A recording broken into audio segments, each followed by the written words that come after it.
A terrifying monster, the likes of which one could scarcely imagine, stared at the young man. Its appearance was monstrous, its size enormous, and it seemed that nothing could defeat it. The player was brave and fearless, possessed immense strength, and had already inflicted a great many wounds on his opponent. Soon, nothing remained of the enemy, but the young man was unsatisfied because the battle had turned out to be rather boring. The young man's name was Milligat. He was the strongest player, ranking first in all the leaderboards in a game called Arena. At some point, the young man realized he had grown bored.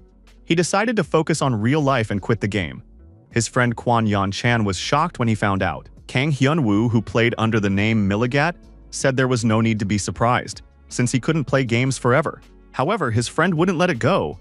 After all, the best player had decided to leave, and he could make millions just by selling his inventory. But the player replied that he had always played for fun, not for money, and now he was going to enlist in the army and take over his father's business.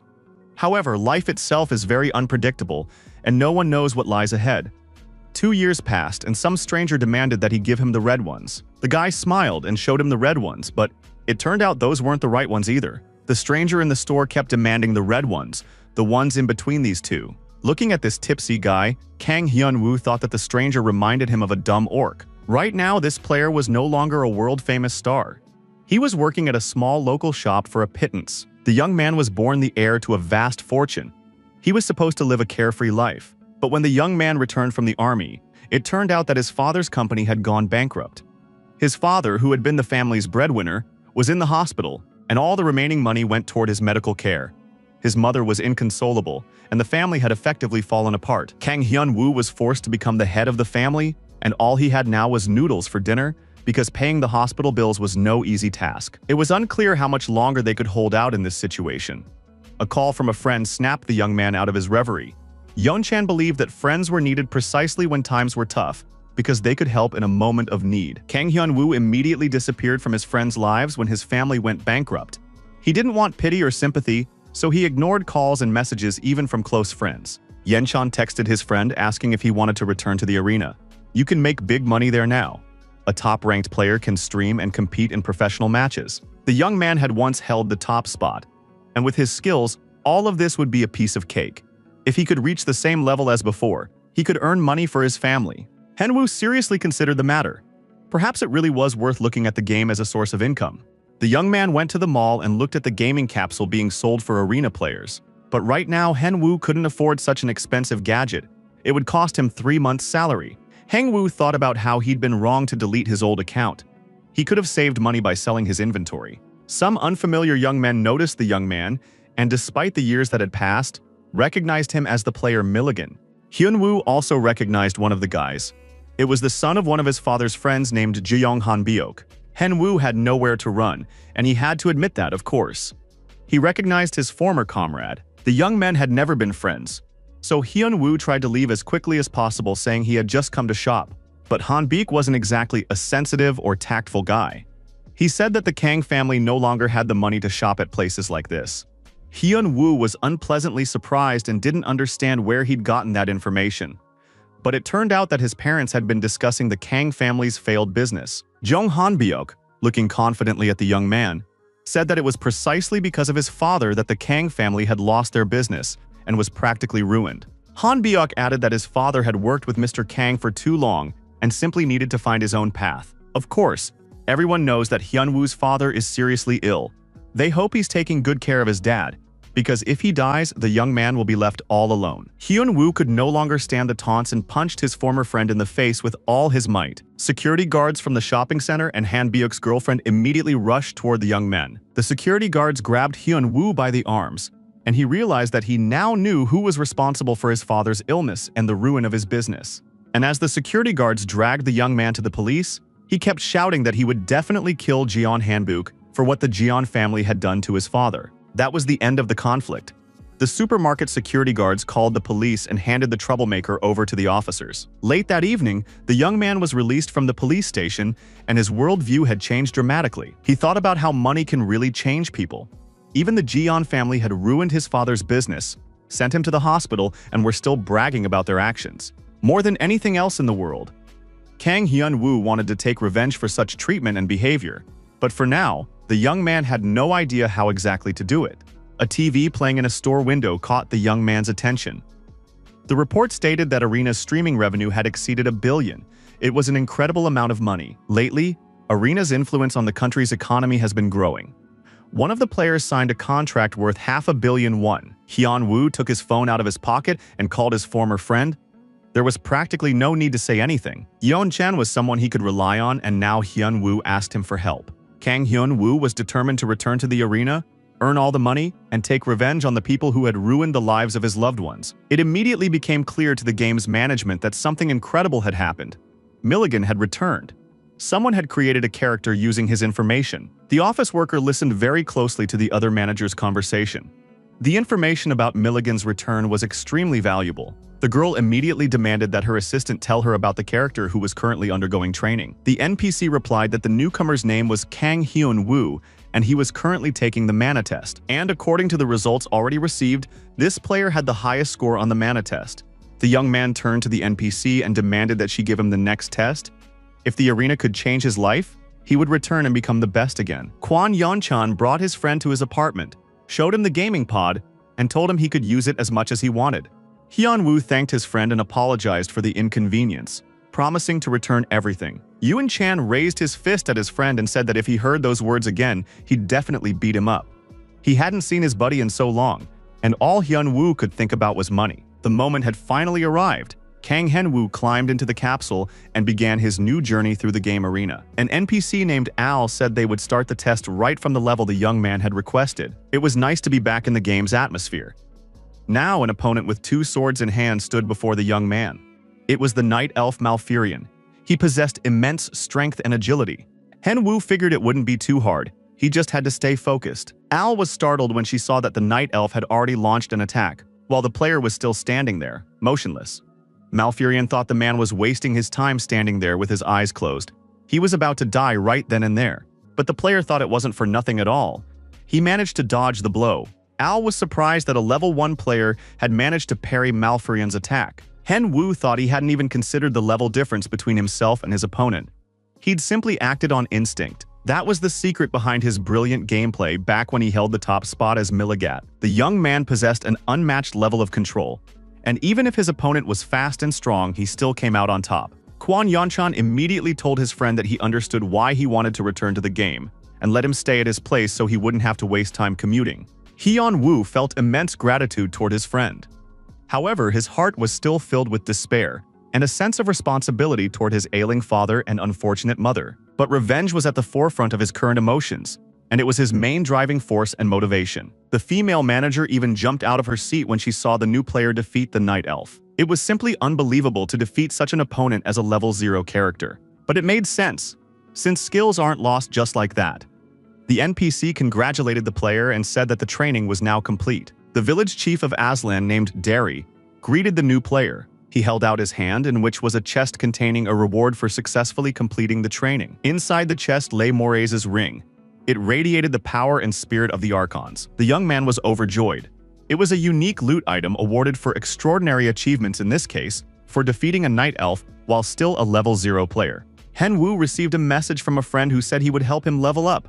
After all, if not now, he would likely never be able to help such a strong player again. But Hyun-woo said that first he needed to craft 1 item, and after that he would get in touch with his friend. Hyun-woo also asked to borrow 50 gold coins. From the very beginning of the game, he had some secret plans. In the past, the top arena players had one special item, an experience potion.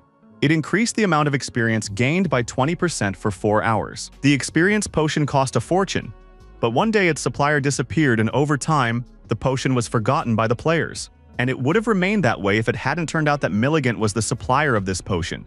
And now only Hyun-woo knew how to make a potion that could be sold for any price. To do this, he needed certain ingredients: oak roots, dead tree resin, and morning dew. To get these items, he would have to go into the dungeon. But the dungeon belonged to the Black Skull Guild. The swordsman said there was no place for newbies there. Hyun-woo knew that one of the ingredients was right here, but the swordsman had no intention of letting a newbie who had just joined the game pass. Hyun-woo didn't want to waste time talking to this guy, and was about to move on when he suddenly felt something cold near his face. The swordsman placed his sword on the young man's shoulder and told him he'd better learn to obey his elders. Hyun-woo understood that his life now depended on this game, and he wasn't going to waste a single second dealing with any obstacles. The young man grabbed the sword by the blade and asked if the swordsman wanted to fight a deletion battle with a newbie. The point of a deletion battle was that the loser would have to delete their account, but few players were willing to take such a risk. The swordsman didn't see the newbie as a worthy opponent and immediately agreed to the duel, confident that the newbie would have to create a new account today. Such duels were very rare. But now Junwoo had confirmed his participation as a result of the duel. The winner takes everything, and the loser loses their account. Hyun-woo promised he'd finish off his opponent in a matter of minutes, so the latter had better say goodbye to his character. Hyun-woo even asked his opponent not to get too upset. It would be difficult for him to defeat such a master, but it would be excellent practice. Junwoo was completely calm and confident. He wanted to explain to the newbie right away that sometimes you shouldn't be cocky but should listen to your elders. The duel began. Hyun-woo struck, but his opponent dodged with absolute ease. Junwoo was certain the rookie would never be able to keep up with his speed. Yet his attack was met with a precise block. That was impossible since the swordsman was highly skilled. Perhaps the newcomer possessed some kind of unique item. Soon, the swordsman was no longer so confident. He looked at the newbie, realizing that he actually had a perfect grasp of the game. The swordsman decided that the newbie was just pretending to be a newbie and was actually a player hunter. Hang-woo dodged another attack, considering it very foolish and primitive, and struck back himself because the swordsman was playing too openly. Junwoo was stunned that the newcomer had managed to block his strike. Hyun-woo decided not to drag out the fight any longer. He activated the Morax ring, and his power should now increase for a short time. The swordsman still couldn't accept the fact that the newcomer was putting up a worthy fight, and even as the attacks rained down with renewed force, he still refused to believe he was losing. But soon all the swordsman's efforts proved futile, and he just wanted to know who his opponent really was. Hyun-woo addressed the player saying it was time to end this fight, and raised his sword to strike. Junwoo didn't want to die, and he certainly didn't want to lose his account. His body was already covered in wounds, and his health and mana were critically low. A single swing of the sword was enough to end the fight. Hyun-woo thought that if you don't feel pain, you can't understand the state of your body. The swordsman's head was severed from his shoulders. Junwoo lost the duel. All his items went to his opponent. Hyun-woo considered himself very lucky. All that was left was to enter the dungeon. Hyun-woo went to Aslan's workshop. There he could craft new items using ingredients. The capsule could create items on the player's behalf, but it didn't help improve skills. Unfortunately, items could only be crafted once a month, but it was still better than nothing, and soon the experience potion was ready. Hyun-woo was very pleased that he remembered the ancient recipe for this potion, and now he decided that his first priority would be to make money off of it. That day, an amazing item appeared on the arena market. It was a one-of-a-kind item, and all the users immediately headed to the auction to buy the experience potion for themselves. Thanks to its uniqueness, the bids on the potion were very high, and the seller was able to sell it for 5,000 gold coins. Hyun-woo immediately started doing the math. If he paid for his father's hospital treatment and other expenses, he'd even have money left over. So it really is possible to make more money in the game than in a store. The young man thought about becoming a streamer or a professional gamer. But first he needed to level up. And for that he needed good gear. This gear didn't have to be the coolest, but rather the most cost-effective and efficient. Hyun-woo bought a leather jacket and leather pants. Both items provided agility and defense. In addition, the young man bought a pointed sword which provided more strength and durability. Derry was very surprised to see the transformed newbie standing before him. Practically no one liked the player's appearance. He looked like a traffic cop, but the young man didn't care at all. The guy was sure that stats were more important than looks. He went back to the village chief and asked him to give him a quest. Standing before a pack of wild wolves, Hyun-woo felt absolutely great, because he hadn't come into the game to participate in fashion shows. Hyun-woo happily charged at the wolves. It was no problem for him. The young man noted that it was indeed easier to move in his new clothes. Good. High-quality items are worth the price. The guy quickly dealt with the wolves, thinking that he didn't need fashion at all. But he completed the quest, he killed the forest wolves and collected their fangs. With all that, the player returned and claimed his reward. Now it was clear that every second was worth money. Hyun-woo was getting into the swing of things. He was going to clear the goblin dungeon and decided to reach level 10 that very day. After all, the guy used to play just for fun, but now he felt he could make money. A crowd had gathered near the dungeon. A stranger invited him to join their party. Hyun-woo could be useful in close combat. However, it turned out that the young man didn't have any immunity items, so the team suggested he look for another group with a lower level. Hyun-woo was furious. Who did they think he was after all? Even without buffs, he could easily handle any goblin in this dungeon. A shy, pretty blonde said that this was her first time here and she wouldn't mind some help from an experienced player. So she was ready to accept Hen Wu into her party. The girl waited for the player's answer, looking at him with a clear and calm gaze. Hen Wu gradually began to calm down. He agreed to help the stranger and said he would take her to the highest level. The girl led Hen Wu to her team, telling the players that she had found the last person. The team members looked at this strange guy in red pants and a green vest with suspicion. He looked too unusual and didn't inspire confidence. The blonde smiled sweetly and said it was time to introduce themselves. She was a level 20 support named Cho Somi. Hyun Woo introduced himself as well, saying he was a level 20 warrior.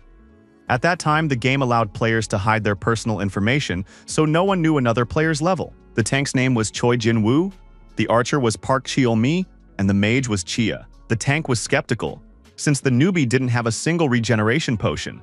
How was he going to handle the goblins? Somi was indignant that no one trusted her judgment.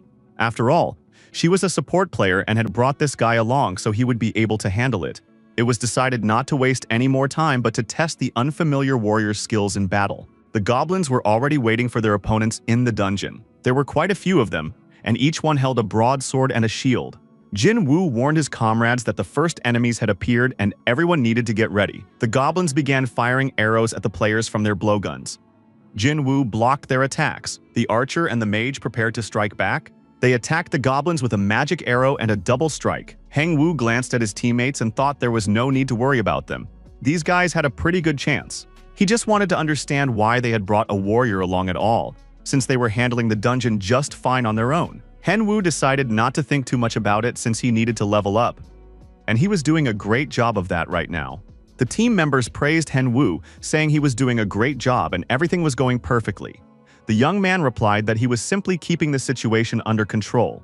Somi was already tired and sat down to rest, but Jin Woo asked her not to let her guard down because the hobgoblin could attack at any moment.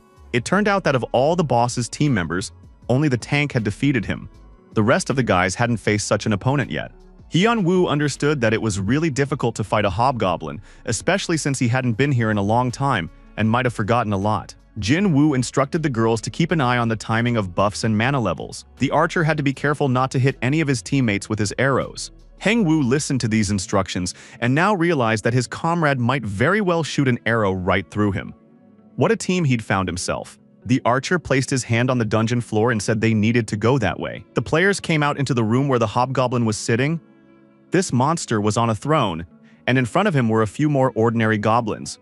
Jin Woo announced to the players that he and Hen Woo would provide cover and deal with the minor goblins. The girls were to control their spheres, and the attack on the boss began. The goblins stood up and prepared to fight the players.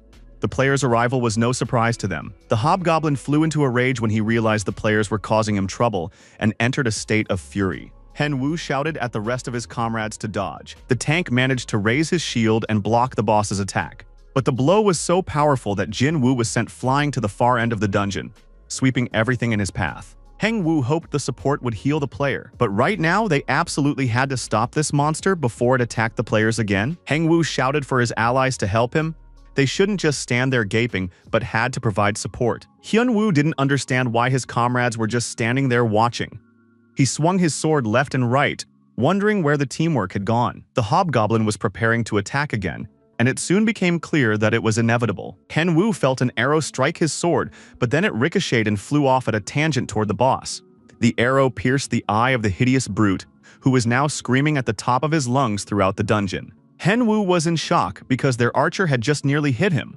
The guy didn't understand how one could fight side by side with such comrades, but he would figure that out later.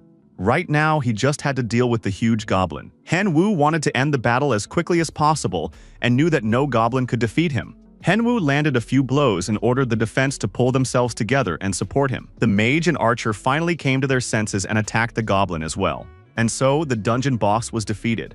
All the team members looked at Hen Wu with excitement and admiration, realizing that he was the one who had defeated the boss. Kolmi approached him with an apology, saying he hadn't meant to hurt his comrade on purpose. As a result of the victory, the team received an egg containing an animal, money, and a scroll with a spell. It was decided to give everything to Hen Wu. Heng Wu couldn't believe his ears. He thought that if he took all the items for himself, they would want to kill him. The young man said he would take only the egg. He didn't need the magic book. The team members were very pleased. After that, Henwu said goodbye to the guys who wanted to do more quests with him and asked him to accept their friend requests. Henwu ran away from the dungeon, thinking that because of these simpletons, he had to spend more time there. Without stopping, the boy ran through the village. Finally, the young man stopped and checked his profile. He was now at level 10, and that meant Henwu could begin his new journey. The player stood before the tower. The Pulsar Tower was known as the Tower of Advancement. Each floor corresponded to a specific skill that could be obtained there. The pet egg contained an unknown creature. It could be either a rabbit or even a dragon. He had to cast a spell on it and receive his pet in an hour. Henwu decided that while his pet was hatching, he would be able to advance to the next level. Han was in charge of the warrior floors, and he welcomed the newcomer. Henwu said he wanted to become a warrior. He was confident in himself, and now he just needed to level up.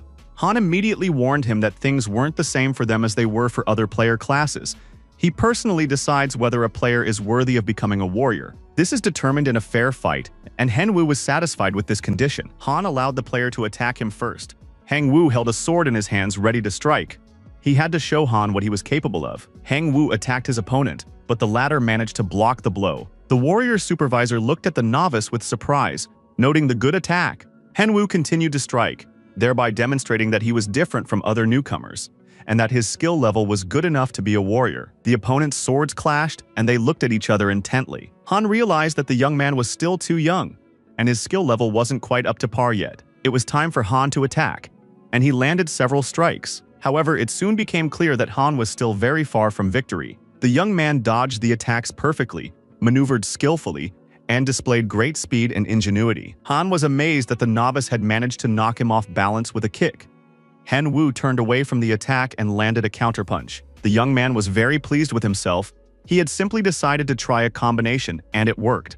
Han was amazed that at such a critical moment, this young man was trying out new attacks. On top of that, he wielded the sword with absolute ease. It immediately became clear that this guy was a true talent. Han declared the duel over. Henwu had performed admirably. Just at that moment, the sword touched his neck. Han noted that the player had incredible skills and recognized Henwu as a warrior. As a result of this recognition, the player's sword damage increased, and he gained new skills, rapid weapon reload, and the ability to infuse his weapon with magical power. On top of that, the guy received a title. All of this was a pretty good start. He just needed to hone his skills. Han tossed the guy a coin and said there was a new quest. He had to find the owner of the coin. If he completed this quest, he could gain a valuable skill. The coin belonged to Knight LeBron. He was one of the strongest knights in the Empire. Henwu was absolutely thrilled, because if he could acquire LeBron's skill, it would be simply incredible. After that, the young man announced that he didn't have enough time and had to leave, leaving Han confused. Everything turned out even better than Henwu had expected. Strangely enough, it turned out that by completing the trial quickly and successfully, he had really surprised Han. To find the coin's owner, you had to be at least level 50 because it was an E-level quest. Henwu opened his profile and saw that his egg was due to hatch in a minute. The young man was very pleased. He thought today was simply a great day, and all that remained was to hope that he would get a unique creature. Of course, everyone would love to have their own personal dragon. And soon the egg began to hatch. Becoming a dragon's owner would of course be awesome, but instead, a cute little bear cub appeared before the player. As they say, you can't choose your parents. The bear cub saw the look on his owner's face, who clearly wasn't very happy. Henwu was surprised that the bear cub could talk, and the bear cub said that the player talks too, so why should he stay silent? Henwu had never heard of talking animals. His little bear must be very rare and unique. The guy immediately started thinking about how much money he could make off this bear, and the bear cub sitting on his owner's neck said he would serve him well. The bear cub didn't understand why the gambler was standing there, and the young man couldn't figure out what was going on, but he was absolutely certain of one thing. Henwu grabbed the bear by the ear and, holding it at arm's length, immediately explained the whole truth of life. The bear cub would have to undergo proper training if he intended to serve his master. The bear cub flew across the clearing and then got up, not understanding what he had done to deserve such punishment. But apparently this player would become his master. The bear cub looked the player over and noted that the guy probably wasn't popular with the girls. For those words, the bear received a few blows. The pet was upset. He hadn't expected to meet such a mean master. Bumps popped up on the bear's head. Henwu studied the profile of the puppet bear, who was the heir to the Great Islands. He had decent skills, and the player decided to name the bear cub Tenny. The bear cub was absolutely thrilled. He liked the name Tenny and said he wanted to get to know his owner better as soon as possible. Hen Wu told the cub that he was leaving, which angered the pet, who had appeared just a couple of minutes earlier. Tenny stared at the player who had vanished, thinking what a heartless person he had stumbled upon. Hen Wu finally logged out of the game and thought about how much time he'd spent in it today. Yenchan appeared in the doorway. He asked his friend how things were going and what progress he'd made. Heng Wu told him that he had received a pet and on top of that, had managed to raise his class and level. It was great news. Heng Wu looked surprised, but his friend said that now they could start streaming. Of course, it was a good idea, because you could make decent money from streaming. Yenchan immediately warned that they would need to do something for this. Namely, record all their games so they could use them later to break into the global scene. Of course, Hen Wu enjoyed the thought of worldwide fame, but he knew it wouldn't be easy. But Yenchan was completely calm and confident. He said he would become his friend's manager, since his friend had once been #1, and of course people would want to witness the legendary comeback. Yenchan was very excited. He said that like everyone else, he was thrilled about the legend's return to the gaming scene, so he couldn't stay calm. Hen Wu really liked his friend's enthusiasm. He promised he would do his best and set off for the western part of the Dark Forest. Night elves were making their way through the forest. They were strong and vicious monsters armed with cleavers. Hen Wu told his pet that its first hunt was about to begin. But first, he needed to level up a few times. Tenny wished his master victory over all of them with his support.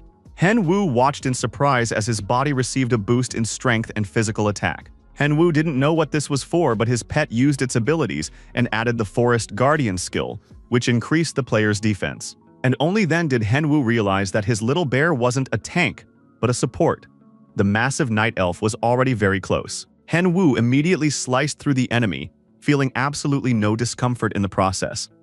He was more puzzled by his pet's abilities. It turned out that the day before, the player simply hadn't read the information about Tenny all the way through, and now it became clear that the bear cub could improve his strength, defense, and regeneration, which was far better than regular buffs. Hen Wu went into battle with great enthusiasm, and another group of night elves was cut down. An unknown player watched the battle from behind the trees. It was clear that he was enjoying the show. The player returned to his companions and asked what they thought of this newcomer. The player noticed that Hen Wu had expensive gear and weapons, plus a pet, which meant the player was rich. That meant they could throw a party in his honor. As always, the players planned to pretend to be good and kind friends, and then attack at the most unexpected moment. A female player suggested that this might be someone's second account, because the player looked experienced and might not be as easy to deal with as they thought. But the archer didn't see a problem with that. Everyone present was around level 40, so a newbie definitely wouldn't be able to defeat them alone. The group decided to stay focused and not worry, since they'd been through this many times before. The group of players waited behind the trees while Hen Wu carried out his mission and finished the quest. After that, they planned to hunt him down. Hen Wu stood in a clearing near the bodies of the slain elves. He was a little out of breath after all. The long break had taken its toll. The young man recorded his battle on video, but he wasn't sure anyone would even want to watch a fight with night elves. Tenny was very pleased with his master and praised him, but the young man said he hadn't gotten a pet just to have it cheer him on. Hen Wu demanded that the pet at least occasionally distract the monsters, even if he himself had no intention of fighting. At that moment, a group of strangers entered the clearing. They offered to let him join their party if the young man was hunting here alone. They all looked very nice and kind-hearted. Hen Wu had no intention of joining a team, and his pet was generally upset by such an intrusion into his personal life. The archer said he was happy to welcome a newcomer to the Dark Forest, since other players rarely showed up here. Hen Wu noticed that there were 2 warriors in this group, a swordsman and a support. They all had top-notch gear, and it wasn't clear why they would want to take on a newbie. Most likely they were gold farmers. Hen Wu was practically certain that he was facing killers. The guy thought that he didn't know when he'd get another chance like this, so he told the strangers that he'd be happy to join their group. The archer was very pleased to hear that the newcomer was joining them. He began introducing the team. The archer's name was Ren. He was the captain. Cal and Crawford were warriors, and Paulin served as the support. Hen Wu said his name was Yen Chang. He knew he couldn't reveal his real name. The young man delivered powerful blows and struck the enemy once again. Now he was fighting alongside one of the swordsmen against a group of night elves. The young man was very fast. He managed to change positions and strike immediately. The night elf was very angry. He was furious that his comrades had been killed. Hen Wu was very pleased. He had joined a strong team, and as a result, all his stats were rising very quickly. Another hour passed, and Crawford simply couldn't take it anymore. He was furious that this cocky newbie would strike and then immediately hide behind him. Even if Crawford supposedly accidentally attacked the guy, he still managed to dodge. Ren calmed his comrade down and said that, in fact, they hadn't gathered here to hunt. In the end, the group decided they couldn't put up with this newbie any longer and needed to finish him off as soon as possible. It was decided to kill the newbie when the boss fight began, and later pass it off as an accident. Tenny told his owner that they wanted to kill him while they were hunting the boss. The pet was very indignant and angry. He was ready to sink his little teeth into his opponents. Henwu was convinced that these players were indeed killers. Thanks to them, he had been able to level up and complete difficult quests, so now he needed to repay them by attacking them first. Henwu decided that he would later name this video "Revenge is a dish best served cold." Yenchan should like that.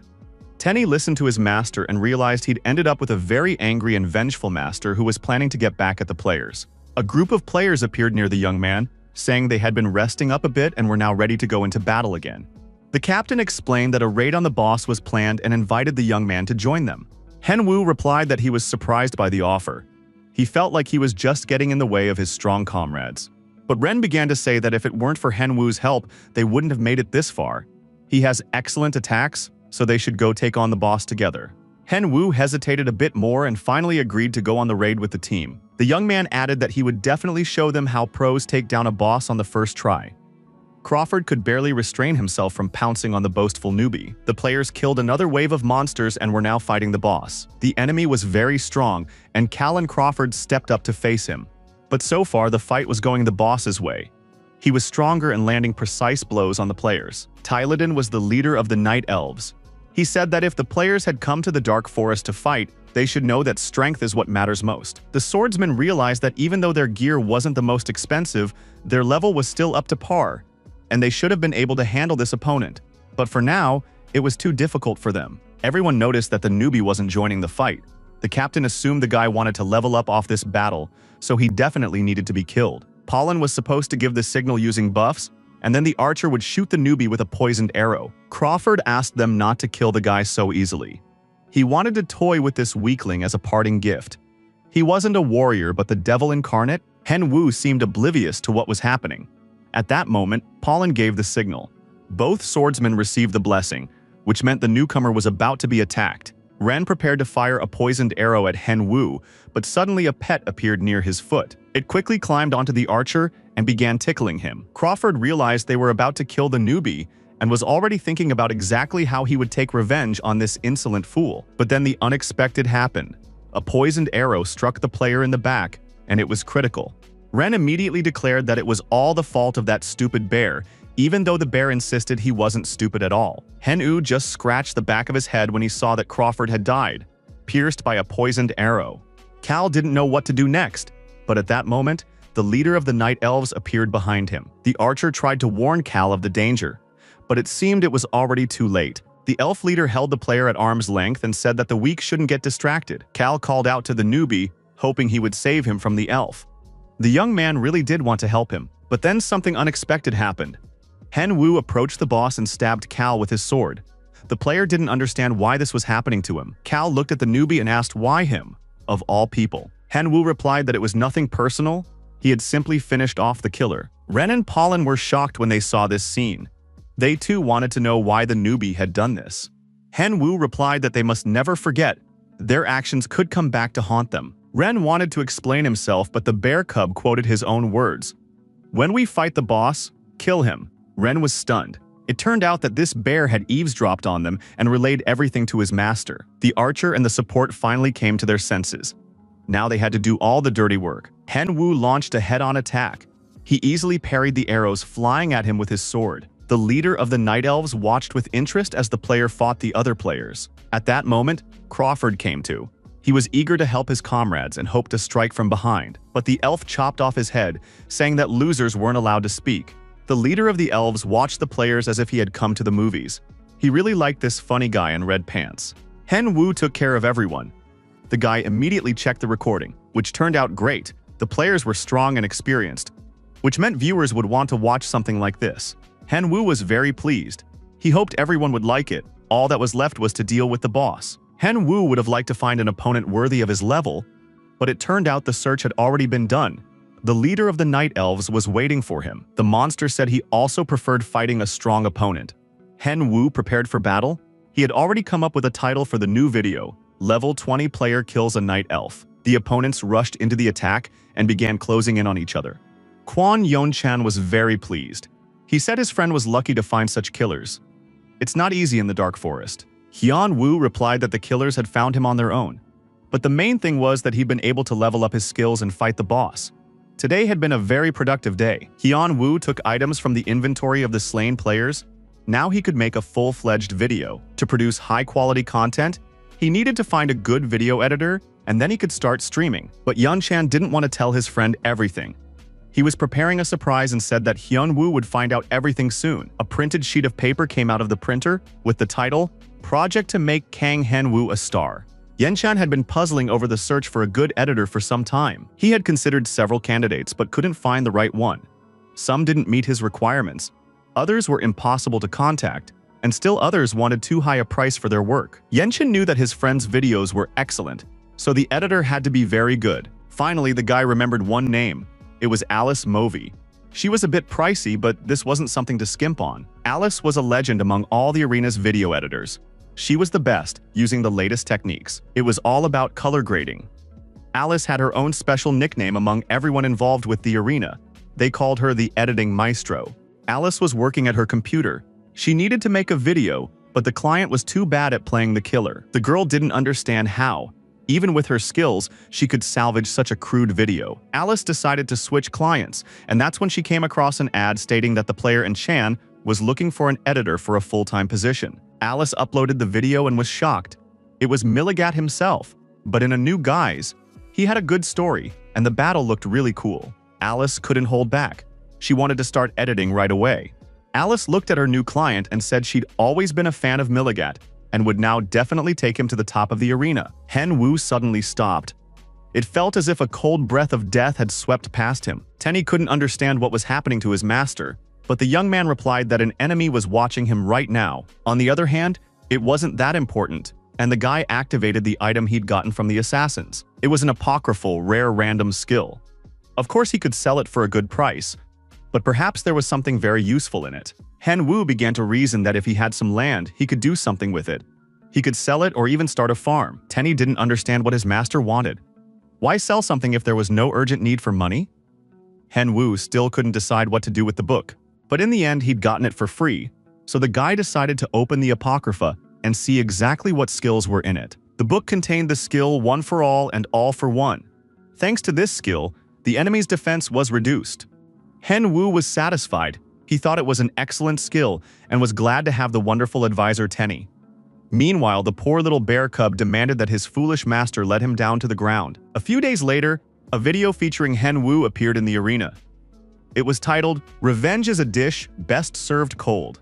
People's reactions were immediate, especially from those players who had themselves fallen victim to killers. Yenchan was very pleased. As expected from Alice, the video turned out great. Plus, judging by the reviews, the viewers liked Hen Wu. Manager Kyle didn't sleep that night either. He was watching an interesting video about revenge against killers, but it turned out that the video wasn't over yet. It contained additional footage. This was followed by Hen Yu's battle against the leader of the Night Elves. The battle was spectacular. A low-level player easily defeated the Dark Elf. The manager was very pleased.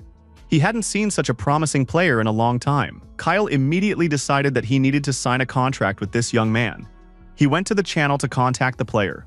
The northern part of the Dark Forest was noisy and loud, and the goblins let out loud screams as various parts of their bodies were cut off. They glared at the man with hatred, ready to tear him to pieces. Tenny was applying buffs, while his master prepared to slaughter the next batch of goblins. Hen Wu realized that he was now much faster. When the young man played under the name Milligat, he had no information and no good equipment. Now things were much easier for the player, and he would be able to rise to the top faster. A few minutes later, the young man stood near the slain orcs. Now it was easier for him to handle even them, and Tenny felt stronger too. Usually pets have a growth limit. They can't grow indefinitely, but Tenny was a unique little creature. He had already reached level 15. The bear cub was a good support. You could count on his help in battle. And between battles, his little legs would get tired, and his owner had to carry him. When the battle was over, The pet examined the slain enemies and searched them for interesting items. Near one of the orcs, the player spotted a strange and unusual object. It turned out to be a pendant.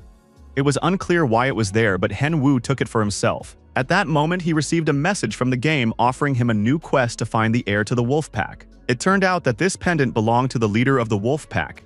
He had to take the necklace to his father, but to do so, he needed to earn the boss's approval. Dakan was a very powerful monster that had to be defeated. After that, he could meet with Rakun, who was a regular NPC. This quest was a level D quest. To complete it, the young man had to level up even further. He didn't want to waste time, so the player immediately set out on a hunt, even though the bear cub longed for a rest. Tenny realized that with this master, he wouldn't even get to dream of rest now. Hen Wu was very unhappy. He had taken down a bunch of orcs but had only managed to level up once. There was no point in leveling up alone. The young man understood that leveling up was much easier in a team, but he just wanted to find some decent players. Tenny shouted loudly, trying to get his master's attention, who was deep in thought.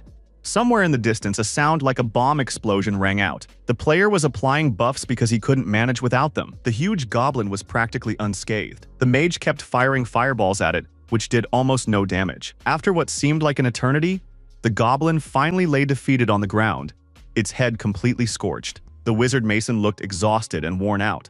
Exhausted, Mason sat down on the ground. His mana was gone, and he had no strength left. It was time to leave. The young man had always known that it was difficult for a wizard to hunt alone. Suddenly, some kind of huge monster appeared behind him.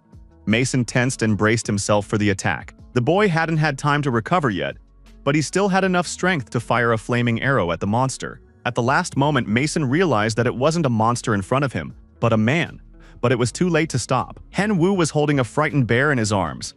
His shoulder was smoldering slightly from the fire arrow that had nearly pierced him. The wizard Mason apologized. He explained that he hadn't expected to encounter a human here, let alone one who could parry his direct attack. Mason was surprised. He looked at the strange player in unusual clothes, holding a beast in his arms. Hen Wu thought this guy had some decent skills, and the young man said aloud that he'd noticed Mason didn't have a party so they could hunt together. Hunting together could be useful for improving skills, but Mason was worried since there had been a lot of killers around lately. Besides, Mason's level was average, but at the same time, hunting with someone on a team was much easier, so the guys agreed to team up. At the same time, fierce battles were raging somewhere in the dark forest. Huge goblins with glowing eyes and powerful fangs were fighting back against the players, but the swordsman was very strong and hot-tempered. He said the goblin was driving him crazy and sliced it in half. These were members of the Black Skull Guild. The swordsman Sean said he actually liked it, and that goblins just drove him crazy. Gain asked his companions what they thought of this boss and if they felt safe. Park Jun-woo was absolutely thrilled. He loved everything about it. The guy was a member of the famous Black Skull Guild. Last time his account had been deleted by mistake, and since the young man was very important to his team, he created a new account. To be completely honest, Jun-woo had lost everything because of one scoundrel he'd fought and lost his life to. Jun-woo was determined to find his abuser and make him pay for everything. The guys were walking through the forest and noticed that there were too few orcs today. Perhaps another team was hunting there as well? The players wanted to reach level 25, but if things continued this way, the journey would be too long. It seemed that several teams had indeed been working here at once. The players finally spotted an orc in the distance. Jun-woo rushed after it to kill the orc. He wanted to level up as soon as possible. However, upon reaching the clearing, the swordsman saw only the corpses of slain monsters. They lay scattered about. Mason was very pleased. He told his new friend that fighting as a team was much better. The guys had made great progress. Hen Wu gathered all the orcs in one place, while Mason stunned them with his magic. After that, Hen Wu killed the remaining ones. Thanks to this tactic, the guys had already earned plenty of experience points, and the pet told the wizard that he allowed him to call him his master. Of course, we shouldn't forget that Mason had shot a magic arrow at them during their first encounter. But overall, he wasn't such a bad or terrible person. Tenny spotted an orc in the distance just appearing. And of course, the players now had a new target. Hen Wu said he could handle it on his own, while Mason needed to rest and replenish his mana for now. Yan Wu immediately rushed into the attack. He wanted to try out some new moves on this orc. Blood flowed from the orc's head, he fell in the middle of the clearing, and at that moment, Jun-woo ran out of the forest. Although the guys only glanced at each other for a split second, they recognized each other immediately and decided to test their strength against each other once again. Before Jun-woo could even draw his sword, he was struck hard in the head by a kick from Hyun-woo. Hengwu looked at the beaten swordsman and said he'd thought a monster had run out of the forest. After that, the young man apologized for his blow. The guys from the Black Skull Guild picked up their comrade, while Hyun-woo tried to prove to Mason that he had made a mistake and thought it was an orc. Jun-woo didn't believe it was a mistake. He thought the player had hit him on purpose. Jun-woo recognized him after all. This was the man who had caused him to lose his account last time. Hyun-woo looked at the beaten-up player in surprise, as if he'd only just realized who he was dealing with. Hyun-woo asked the guy what his name was, because last time he said he hadn't had time to remember it. Mason looked at his friend with a silent question. Hyun-woo explained to him that Jun-woo had lost the battle to have his account deleted. Jun-woo was furious. He said that his guildmates were with him today, so today would be the end for Hyun-woo. One of the guild members tried to calm everyone down, saying they shouldn't get worked up and act like hysterical children. The swordsman looked very serious and imposing. He said that Woo alone could take all three of them with one hand if they didn't shut up and start behaving modestly. Hyun-woo realized that these two guys from the Black Skull had at least a combined level of 60 between them. Hyun-woo was very calm even despite this. He promised Mason that the argument wouldn't affect him in the slightest. The guys from the guild said they didn't really care about any of this, since they'd come to hunt, not to get into a fight. Jun-woo was very surprised that his comrades didn't want to stand up for him. But Sean said he would definitely report this incident to the guild leader. Jun-woo accused his comrades of cowardice. They were about to run away even though another player had disgraced their guild's name. He demanded that his friends listen to him and save their apologies for later. Sean listened carefully to the guy, then drew his sword and struck Jun-woo with all his might. After that, Sean announced that his friend was right. If there were fewer teams here, the hunt would go better. Hyun-woo immediately challenged him to a duel, but added that he only played for account bans. Mason was in shock. Tenny asked, just in case, what would happen to him if his owner got deleted? Most likely, the little bear would get deleted too. Hyun-woo said he was ready to fight everyone at once. The winner takes everything. The loser deletes their account. It would be a duel of the captains. Sean, of course, agreed. The duel of the captains worked like this. A captain from each team would step forward and they would fight each other. The team without a captain would lose completely. Sean stepped forward to duel on behalf of the Black Skull Guild. Mason was very worried, and Tenny demanded that the master not dare to lose. But Hyun-woo told his friends not to worry and to relax. Soon, the game announced the start of the duel, and the opponents could begin the battle. Sean immediately declared that he would end the duel in the first round, because he had plenty of other things to do anyway. Hyun-woo estimated that due to the difference in levels, the battle would be long, but overall it would take no more than 10 hits. Sean listened to these arrogant words and said that now he understood why Jun-woo had been so angry at this player. He rushed into the attack. However, something strange happened. Hyun-woo landed a light blow, and blood spurted from Sean. The guys from the Black Skull Guild couldn't figure out how it happened.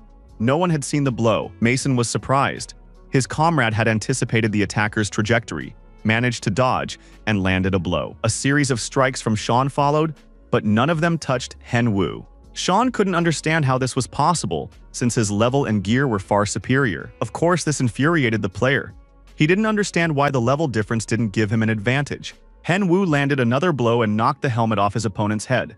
He said that in the arena, level, gear, and skills don't guarantee victory. Even a low-level player can kill a high-level one with the right skills. Hyun-woo landed only his third strike, but it was fatal. The battle would take some time, but any newbie could kill even a top player. Mason was fascinated by his comrade. He already knew that Hyun-woo was good, but he hadn't expected him to be this good. The guys from the Black Skull Guild were in shock and couldn't move. The first duel ended with Hyun-woo's victory, and he invited his next opponent. Fighting Gain was even easier. She couldn't even withstand a single blow. Now there was only one opponent left, and it was Jun-woo again. You could say the guy had some seriously bad luck. Hyun-woo even taunted him since his opponent had just started leveling up on a new account, and now he'd have to start all over again. Hyun-woo looked at his opponent and couldn't figure out why he had such strange associations with this guy. He reminded him of Jeong Han-byuk, the same kind of pompous jerk who was worthless without his connections. That made defeating a player like this even sweeter. Hyun-woo turned to his opponent and told him to get down on his knees and beg for mercy. In that case, he would spare him. Jun-woo didn't know what to do. Last time he had lost his account at level 40, and now he was even weaker, so his end was inevitable. The young man felt rage, anger, confusion, and a racing heart. The arena game decided to help the desperate player and granted him strength, thanks to which Jun-woo entered the Berserker stage. Mason and Tenny were restoring their master's health when they noticed that the opponent had gone berserk. Junwoo, like a wild animal, lunged at the enemy, but Henwoo realized from their very first encounter just how easy it would be to defeat him. Hengwoo realized that the time had come to defeat his opponent once again. He used the power of the Archons, and the player's power level increased for a certain period of time. Hengwoo thrust out his powerful fist, toward which Junwoo was rushing at tremendous speed. The blow was a single strike but strong and powerful. Moreover, it was precise and effective. The opponent was defeated, and the game announced that the duel had ended in victory. Hengwoo received a reward: the inventories of all 3 duel participants. Hengwoo was very pleased. This turned out to be much more rewarding than hunting monsters. Mason was absolutely thrilled, because right before his eyes, Henwoo had just defeated an opponent who was higher level than him. Mason said that from now on he was a true fan of Henwoo. Of course, it was nice to hear, but he still didn't know that his friend had once been number 1. But Mason was so captivated that it could lead to problems and complications down the road. The guys continued hunting, and at the end, Mason thanked Henwoo, asking if he'd like to team up again next time. Hyunwoo replied that he'd be happy to do it again sometime. Thanks to teaming up with Mason, they had reached level 31. It's not often you come across players who are so down-to-earth and genuine, yet also skilled, honest, and open. Henwoo was very pleased since they had leveled up well. Tenny really hoped his master would take a break, since the little bear was very tired. But a new quest was already looming in Henwoo's mind. That wasn't quite how the sweet little bear Tenny imagined life. But who was he to argue with his master? Now the pair set off to deliver the pendant to the leader of the wolf pack. First, they had to earn the recognition of the boss, Dakan. Monsters usually appear on the map randomly and respawn every half day. Henwoo was already tired of walking through the forest. His bare legs couldn't keep up, and he still hadn't come across an enemy. Tenny said he needed to contact the World Animal Protection Organization just to get a moment's rest. Henwoo admitted that he was feeling tired too. In a tree hollow, he noticed a door. Perhaps there was a place to rest there. Henwoo had never known there was a restroom in the arena, but if his pet claimed there was one, he had to check. The player hadn't even stepped into the room when a prompt appeared. Does the player intend to start a duel with the boss Dakan? It turned out to be a code in the dungeon. Henwoo was very pleased and jumped for joy, twirling his lucky pet. Tenny just wanted to rest, but now he'd been shaken up, and a difficult battle still lay ahead. Tenny began to recover, and the player realized that the boss must be very powerful since a separate dungeon had to be created just for him. But in any case, they had to go in. Henwoo opened the door and his gaze immediately fell on the enemy's navel. Henwoo was a polite guy. He greeted the dungeon's owner and assessed that the boss's energy was very dangerous. The boss, Dakan, looked at the player and asked what he was doing there. Henwoo sensed the enemy's power, so he decided not to lie. At his level, he wouldn't be able to defeat Dakan. The guy showed the pendant and said he needed to deliver it to the wolf pack. Dakan recognized the pendant and was surprised that Cocoon had somehow lost it in the forest again. Dakan took the pendant, thanked the player, and said he could leave now. But the young man apparently had no intention of handing the pendant over to the boss. He pulled his hand away, much to the dungeon master's surprise. Dakan thought the player was deaf, but the young man explained that according to the quest's terms, he had to deliver the pendant in person. Dakan agreed that the player was very attentive. Remembering all the rules was commendable, but to meet the leader, he had to pass a test. To earn recognition, the player had to fight Dakan. This was an additional quest. As a reward, the player would receive Dakan's pendant. The boss placed his massive hand on the player's head and said he was ready to begin the duel. After that, the boss lifted the young man by the head with one hand and hurled him into the far corner of the dungeon. Henwoo managed to brace himself midair and land on his feet, but it was no easy feat. Besides, he couldn't linger. Dakan was already bringing his mighty sword down right where the boy had been sitting. To his opponent's surprise, Henwoo managed to dodge and prepared to attack. The attack wasn't very successful, but the boss felt a distinct sense of unease and didn't understand who he was actually dealing with. It took a lot of effort for Henwoo to dodge the attacks. He was spending a lot of mana on speed since his level was too low. Dakan ended the battle, saying that this wasn't enough to face the wolf leader. Is that really all this player has to offer? He thought. Henwoo replied that this was far from everything, and that it wasn't over yet. Henwoo turned to his pet, demanding buffs. Tenny, meanwhile, was sitting with his legs up drinking tea since he was resting. Doesn't the master see this? The bear cub thought. Henwoo couldn't take it anymore and shouted that he was the beast's master, who had to do as he was told. Henwoo and Tenny nearly came to blows, but suddenly, Dakan turned to the bear cub. Is this really the heir to the Great Islands himself? It seemed they hadn't seen each other in a long time. Dakan asked about the heir to the Great Islands. Who is he? It turned out that Tenny now had such a master. Henwu must defeat this monster. Tenny was so engrossed in his leisure time that he didn't even notice his master fighting the boss. Dakan said enough with the chatter. The player hadn't passed the test yet. Dakan allowed the bear to fight alongside the master, but Tenny believed he couldn't help at all. He could only cast spells behind the player's back. Henwu had no choice, so he told the bear to at least do that. Dakan immediately warned that there would be no more leniency just because the player was his friend's master. Henwu thought he wouldn't be able to win even with buffs, but in any case, he had to try to finish the quest. The boy decided to fight to the end. It seemed like it all happened too fast. The young man was lying on his back, unable to move his limbs. Dakan looked at the player and asked how he was doing. Henwu honestly admitted that he was giving up. The guy was lying there unable to move. Everything around him was destroyed. Henwu confessed to his bear that he didn't want to die. Tenny reassured his master, saying that the opponent was too strong. Dakan looked at the player and added that the quest didn't say you had to defeat the boss. You just had to get his confession. Boss Dakan was very pleased with his opponent. He placed a pendant around his neck. It was a reward, and also granted him the acknowledgement needed to continue the quest. Henwu was very pleased. The player was tired and exhausted, but the result was worth it.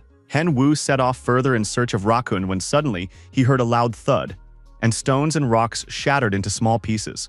A wall in the dungeon had been breached, and a huge monster appeared before the players. It was Raccoon, heir and leader of the wolf pack. Looking at him, everything became clear at once. Dakan was merely a test. In other words, Dakan was an omen, while Raccoon was the true walking apocalypse. Dakan turned to the unexpected guest and said that this player had come to deliver Raccoon's pendant. Raccoon leaned toward the young man and took his hand. It turned out he had Raccoon's pendant. The young man handed the pendant to the leader of the wolf pack. With that, his mission was complete, and he could receive his reward for passing the test. But suddenly, Raccoon began to scream loudly and smash everything around him. With a single roar from the monster, all of the player's stats were halved. Dakan tried to calm his friend down, but the latter demanded that he stay out of his business. Raccoon said he understood how hard it had been for Raccoon when he ran away with the pendant. There was a long story behind that quest. Raccoon was the heir to the wolf pack and Raccoon's son. He didn't want to become a warrior and had run away from his father several times. As punishment for his escapes, Raccoon was forced to wear a tracking device, but thanks to someone's magical help, he managed to remove it and escape for good. Apparently, this help came from a player, or rather not the player himself. His pet named Tenny helped. He said he didn't know it would be so difficult. Even Dakan was surprised by the bear cub's abilities, even though they had known each other for many years. Henwu was also glad that his assistant turned out to be a powerful wizard.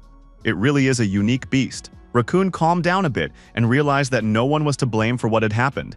He apologized for his rude behavior and accepted the pendant. After that, the game marked the quest as completed. The player's level increased, his stats were restored, and the young man gained a unique magic skill. As he was leaving, Raccoon turned to the player and asked him to tell his son, if he ever met him, that the dark forest was his home, where he was always loved and awaited. Henwu was very pleased. He liked the bark creatures in the forest, decided to befriend them, and said he would definitely complete the quest. Raccoon also told the bear as he was leaving not to be upset. There were no hard feelings or misunderstandings between them. In fact, there was no spell on the pendant, so Tenny wasn't to blame. But now the bear cub was upset because his super magic hadn't worked. Yenshin came to wake his friend up in the morning and found him in the wrong place. The young man had fallen asleep fully clothed on the living room couch. He immediately asked, "Do I really have to complete another quest?" Yenshan thought the guy was already rambling and that they just needed to discuss the practical details. By this time, Yenshan already had two pieces of good news. First, their video had become even more popular in the arena community. The number of views was skyrocketing. Henwu was very pleased and believed it was all thanks to his friend. But there was another even more interesting piece of news.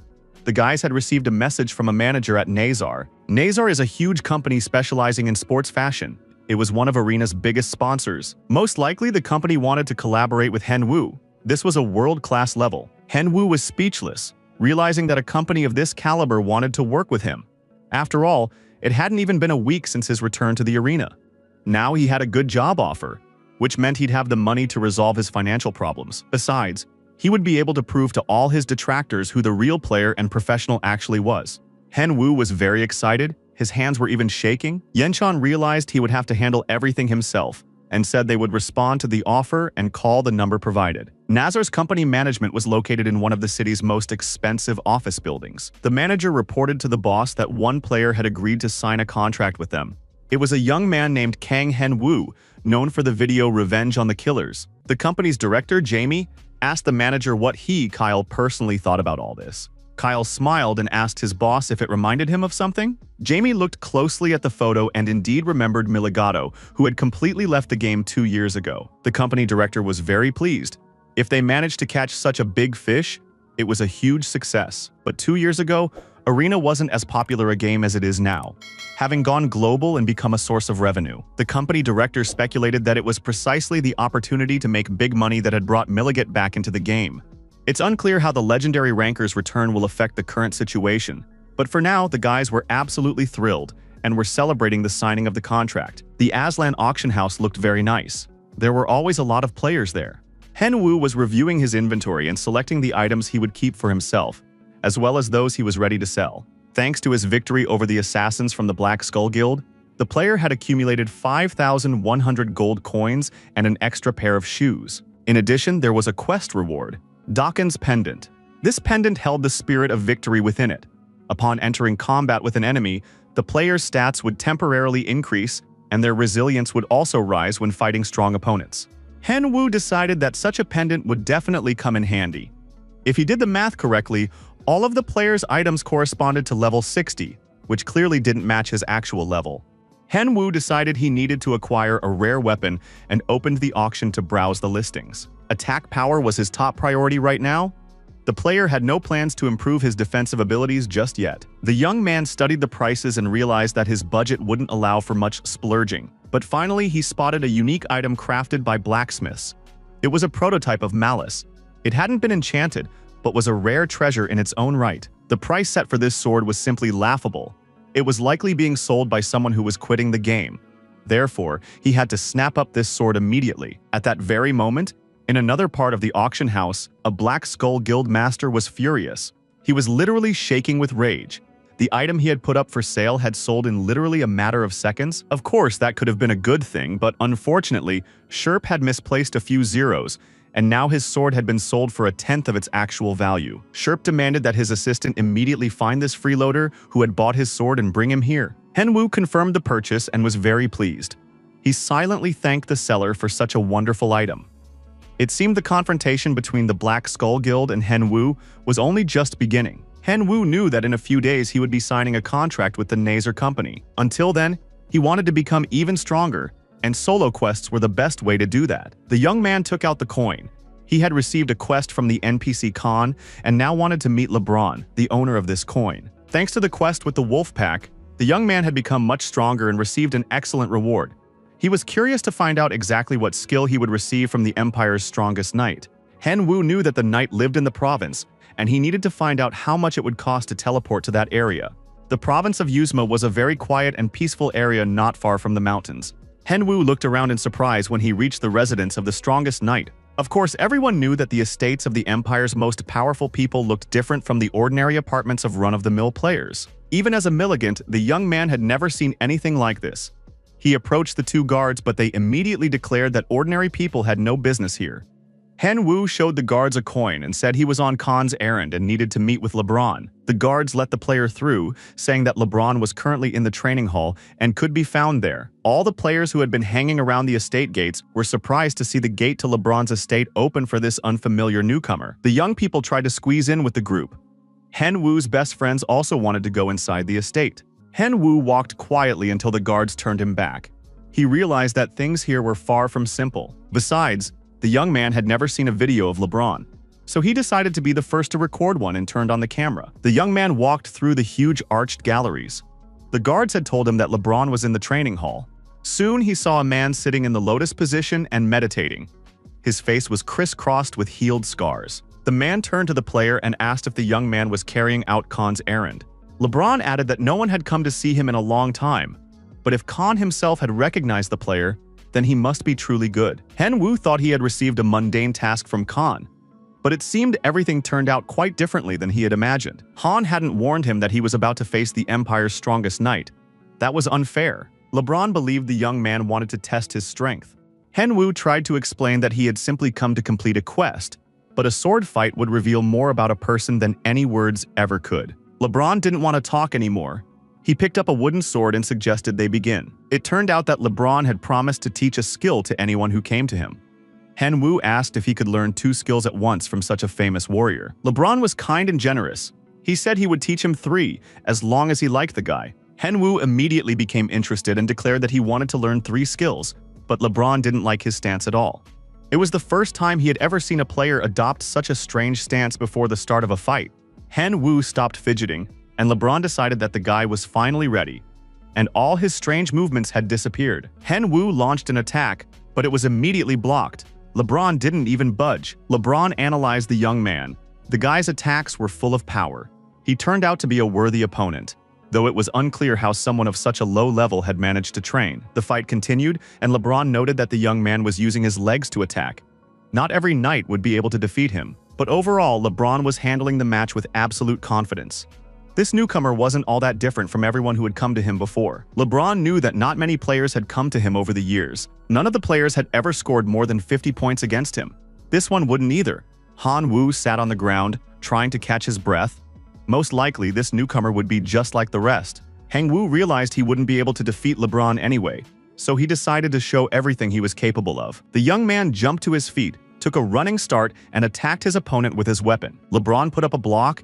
He hadn't expected the player to use a strike from such a short distance. LeBron noticed that the player had crept up behind him and prepared to fend off the attack. Henwu tried to strike, but he didn't succeed. LeBron was very pleased. Despite the difference in their levels, the young man had still dared to attack him. Moreover, the attack was made in mid-air, and the boy managed to keep his balance. LeBron said all this while holding his opponent's sword with 2 fingers. He declared that the young man had real talent and awarded him 80 points for it. Henwu couldn't believe his ears regarding the number of points. Did LeBron really mean all that? The young man had already calculated how many skills LeBron would teach him. But at that moment, the Empire's strongest knight surprised him greatly. LeBron said it was now his turn to attack. The player demanded that the young man get into position. For him, there was no greater joy than training with skilled fighters. Only a short time passed before painful bumps appeared on the young man's head. LeBron praised the boy, saying he recognized his skills. Of course, that was very nice to hear, but LeBron kept hitting Henwu in the same spot and he still couldn't land a counterpunch. LeBron picked up the coin that Henwu had given him and said that now all the coins he had once handed out to the players had returned to him. In addition, LeBron acknowledged that Henwu was the best of all the players and even better than all of them combined. As a result, the young man received a new title, LeBron's best student. Thanks to the new title, all of the players' stats increased, and LeBron said he would fulfill his promise but would grant only 1 skill, because the rules must not be broken. He opened his magic book, and the unique skill Unbreakable Player appeared in the book. Thanks to this skill, all of the players' stats increased, and now it will be harder for any opponent to defeat him. LeBron said he had kept his promise and that the player could leave now, but Henwu wasn't about to give up so easily. Of course, LeBron thought it was a shame to end the quest, and decided to listen to what the young man wanted from him. Henwu smiled sweetly and asked if there was anything he could do to help LeBron. The Empire's strongest knight admitted that he really did need people, because there was a problem. The fact was that too many undead had appeared in Northern Briggs.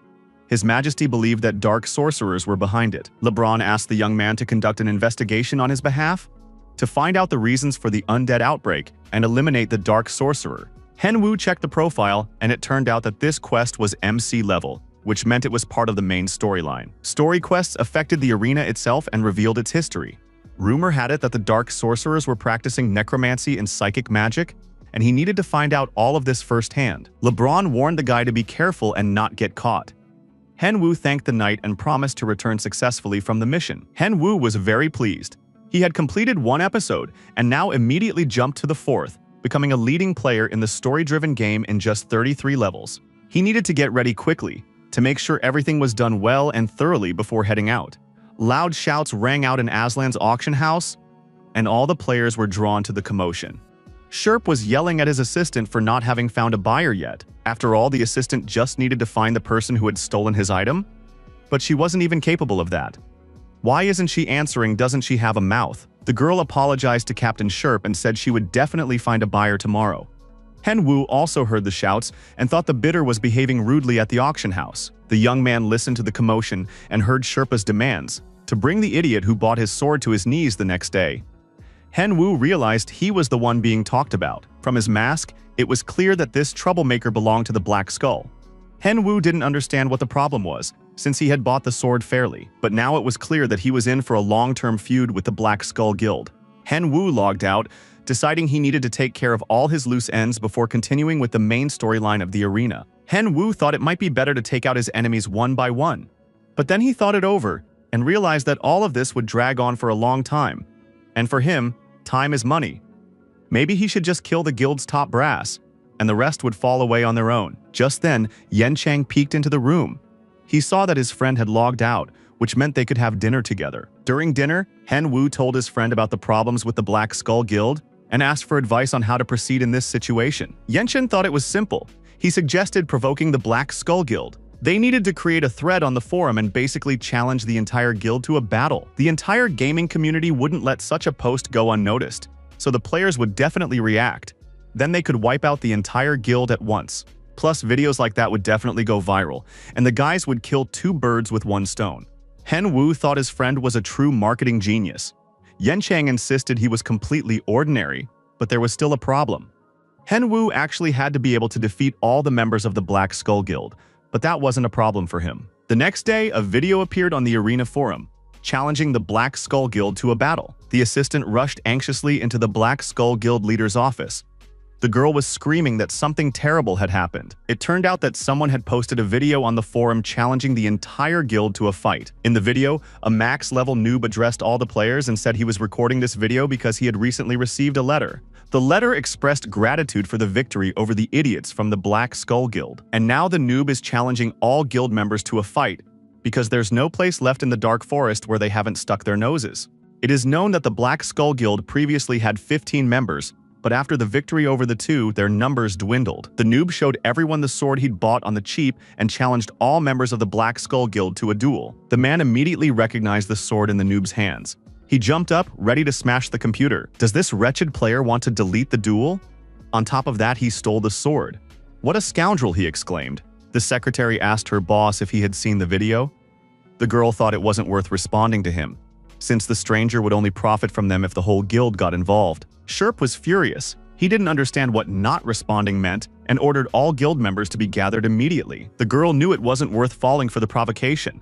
She hoped her boss would come to his senses. However, Sherp had lost control of himself. He was furious and demanded that all members be gathered to catch this insolent man. After a while, all members of the Black Skull Guild gathered in the meeting hall.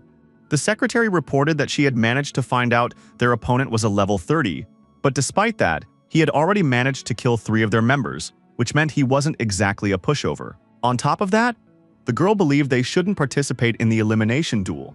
There was no benefit for them in this battle. Sherp couldn't believe her words. The girl was suggesting they simply ignore this challenge. It must be some kind of mockery. He couldn't turn a blind eye to his sword, nor to the entire guild, because now the guild would appear a coward in front of the entire community. Sherp wanted to gather all the players, accept the challenge, show up as a whole crowd, and simply kill the enemy. But at that moment, another person appeared in the meeting room. He immediately said that the guild's players were talking complete nonsense.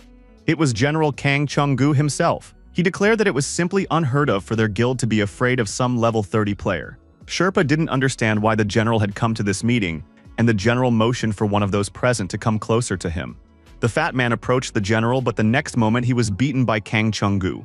The guild general was outraged that his subordinates had captured the dungeon without reporting it, and had also failed to mention that 3 people had been killed. It was unclear how much longer he would have to turn a blind eye to the guild's mistakes. Kang Chung-gu demanded that Sherpa immediately record a video in which he agreed to a duel, and after that, do everything possible to restore a shred of trust, because the strong will kill the weak anyway. The general really hoped that this time the Black Skull Guild would survive. Company manager Nazar sat at the table, waiting to meet with the player.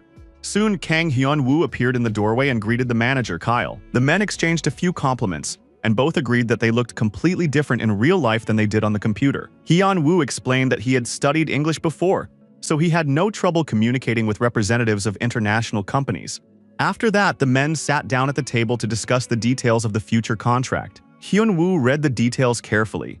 He was supposed to review the contract and ask questions if any arose along the way. Heng-woo reviewed all the clauses and he liked everything so far.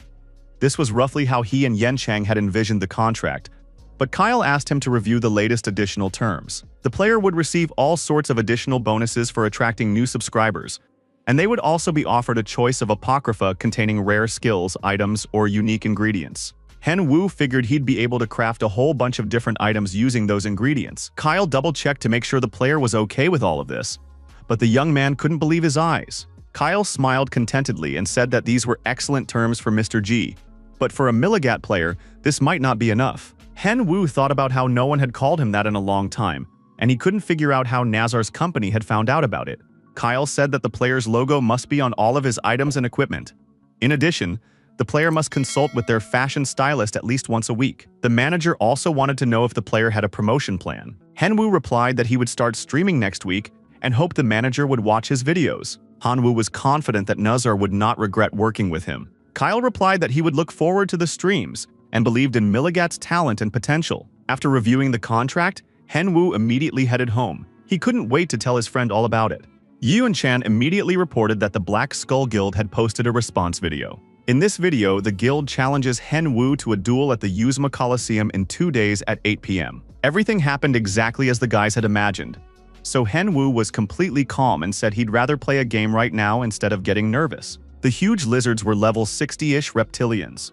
Hen Wu fought these monsters knowing that there was now a difference of about 30 levels between him and his opponents. Heng Wu looked at these reptiloids, who were very strong and bloodthirsty, and couldn't understand why it was so easy for him to fight them. The young man thought about the skills he had acquired from his former acquaintances and realized that he had actually been getting ahead of himself since he was competing against monsters programmed by the game. Hen Wu knew that the leader of the Black Skull Guild, named Shern, was currently at level 85, while all the other guild members were around level 70. Hen Wu assessed his strength, thinking about the upcoming battle with the guild. He believed he wouldn't lose, but still, if he wanted to win that way, he needed to become even stronger. After that, the player hunted for 30 hours. Of course, he took breaks now and then, but he still spent a great deal of time training. Hen Wu held a sword in his hands, which now felt very comfortable to him. The young man was tired, but he had still achieved his goal. He had just finished the boss battle and defeated all the reptilians. Now he could go to sleep. But first he needed to check his stats. Thanks to his diligent training, the player had reached level 40. The day of his battle with the Black Skull Guild had finally arrived. The Yuzma Coliseum had been filling with spectators since early morning, and that's no surprise, because today an unprecedented battle was set to take place there. A max-level noob had challenged the Black Skull Guild. They discussed the upcoming battles. They were amazed that so many spectators had come and speculated about who would win this duel. At first glance, of course, the Skull Guild had the advantage in both numbers and level. But don't forget that in a duel, they can't all attack one opponent at once. So this is a one-on-one duel for each player. And if the battle is one-on-one, who is most likely to emerge victorious in this duel? A max-level noob. The noob greeted the guild members and said he was afraid someone might get scared and not show up. So he hoped all 13 of them were present. Guild leader Sherp replied that he was ready to thank the noob, since he now had a chance to kill the player who had stolen his sword. The max-level noob was surprised that the sword he now possessed had once belonged to Sherp. He thanked Sherp for such a wonderful gift. It soon became clear that everyone present was ready so the duel could begin. Hen Wu addressed the audience. He welcomed everyone who had come to the Coliseum and thanked them for attending the match. In turn, the max-level noob promised the audience that the event would be exciting and that they certainly wouldn't have time to get bored. And Chan, like millions of other viewers, watched the duel via livestream. The noob explained that according to the match rules, defeat would result in account deletion and that it would be a team battle. The members of the Black Skull Guild were very surprised when they heard that the noob was going to fight the entire guild at once. However, the young man confirmed once again that it would be 13 against 1, and now the match could begin. It was no wonder that Yenchang nearly choked on his coffee, because the essence of a team battle was that one player faced the entire team. It had originally been assumed that the one-on-one battle would be against each player individually, but now the noob wanted all team members to face him at the same time. Sherp immediately suspected that the opponent had some trick up his sleeve, or was trying to achieve something unexpected. The noob confirmed to Sherp once again that he wanted them all to participate in the battle together, because he didn't find it fun at all to kill guild members one by one. Sherp was very wary. He demanded that the noob watch his words, since the player couldn't guess why the opponent had come up with a team battle. He decided not to sweat it. His guild was going to win anyway. Yenchan was terribly worried. He didn't like this situation at all. Under no circumstances could Henwu lose his account. Meanwhile, in the Colosseum, the opponents lined up against each other, and the battle began. Park Cheol-gu turned to his captain, carefully examining the noob. The man said that this player had very good items. Park wanted to kill this guy himself and asked for permission to take his inventory. Sherp replied that he didn't care about any gear at all, except, of course, for his sword, which that scoundrel had stolen from him. Park Cheol-gu went up to his opponent, saying that a max-level noob had made a big mistake. Of course, there's no denying that the noob has good gear and skills, but does he really think he can win with just those? Park was certain that what mattered most in the game was brains and level. After all the players from the Black Skull Guild were at levels 70 and 80. Did he really think he could defeat 13 such players? Henwu pressed his opponent on the subject of winning brains and asked why. Then Park had come out to face him alone. As he spoke, the max-level noob swung his sword and sliced his opponent in half, and so, before the eyes of the stunned members of the Black Skull Guild, Park died, even though he was the second-ranked player in the guild. It was impossible, but it was a fact. They began accusing the noob of killing his opponent in the middle of a conversation. However, the noob replied that the battle had already begun, so there could be no questions about it. It immediately became clear that this opponent wasn't as simple and naive as he seemed. Sogen and Sovan decided they would have to take on this guy together. They had always been together, like Bibo and Boba. The guys organized and created the best combos in their guild. And now both spearmen attacked the noob. The noob stood there watching, realizing if he dodged the spear, the sword would hit him. If he dodged the sword, the spear would catch up to him. The sword and spear, of course, sounded very funny. The max-level noob grabbed his opponent's spears and pointed them in different directions. After that, the young man pressed his sword to his opponent's throats, saying that they should have attacked from behind, because otherwise everything was too predictable. Hen-U killed one of the spearmen and asked what the other one could possibly do with his spear against his sword now. In the next instant, another player was killed, and the max-level noob thanked Sherpa for the wonderful sword. Only a couple of minutes had passed, but already 3 members of that guild were dead. There was no point in standing around watching. They had to keep fighting. The spectators in the stands couldn't believe their eyes, because just a moment ago, the noob had defeated 3 guild members in just a few minutes. At that moment, Henwu thought it was time to put his acting skills to use, since the match was still being recorded. So he turned to his opponents and asked if they remembered killing other players. Most likely, the members of the Black Skull Guild had been successful because they'd only come across noobs. So now they couldn't avoid defeat. They'd have to say goodbye to their accounts anyway. Upon hearing these words, the spectators in the stands, in a united outburst, began demanding that the guild's players surrender. It became clear that the entire Colosseum was on Henwu's side. The young man knew that in team battles, it was crucial to make a strong impression.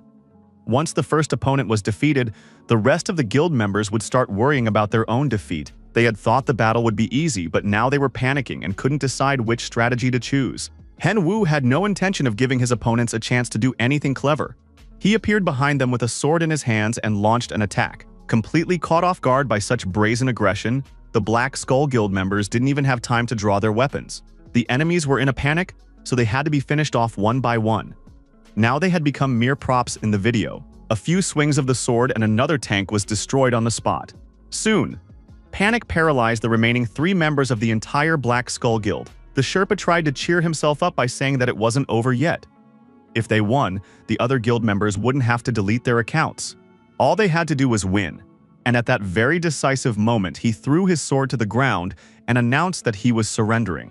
The player believed that they would only disgrace themselves further by trying to stand up to this lone player. The girl also announced that she would surrender. She explained to the guild leader that lately they had focused on leveling up and farming items, and now she wasn't interested in playing the arena the way she used to. Sherp was left alone. He heard his assistant say that their guild used to be more fun when the players were just playing the game. Sherp was left alone.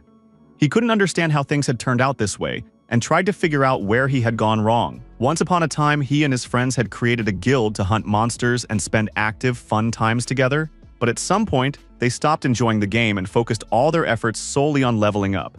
Since then, Black Skull had come to be associated with evil. The spectators were absolutely thrilled. They demanded that the noob reach the maximum level so he could kill Sherpa and wipe out the entire Black Skull Guild. Henwu was even a little shocked that his opponents had given up.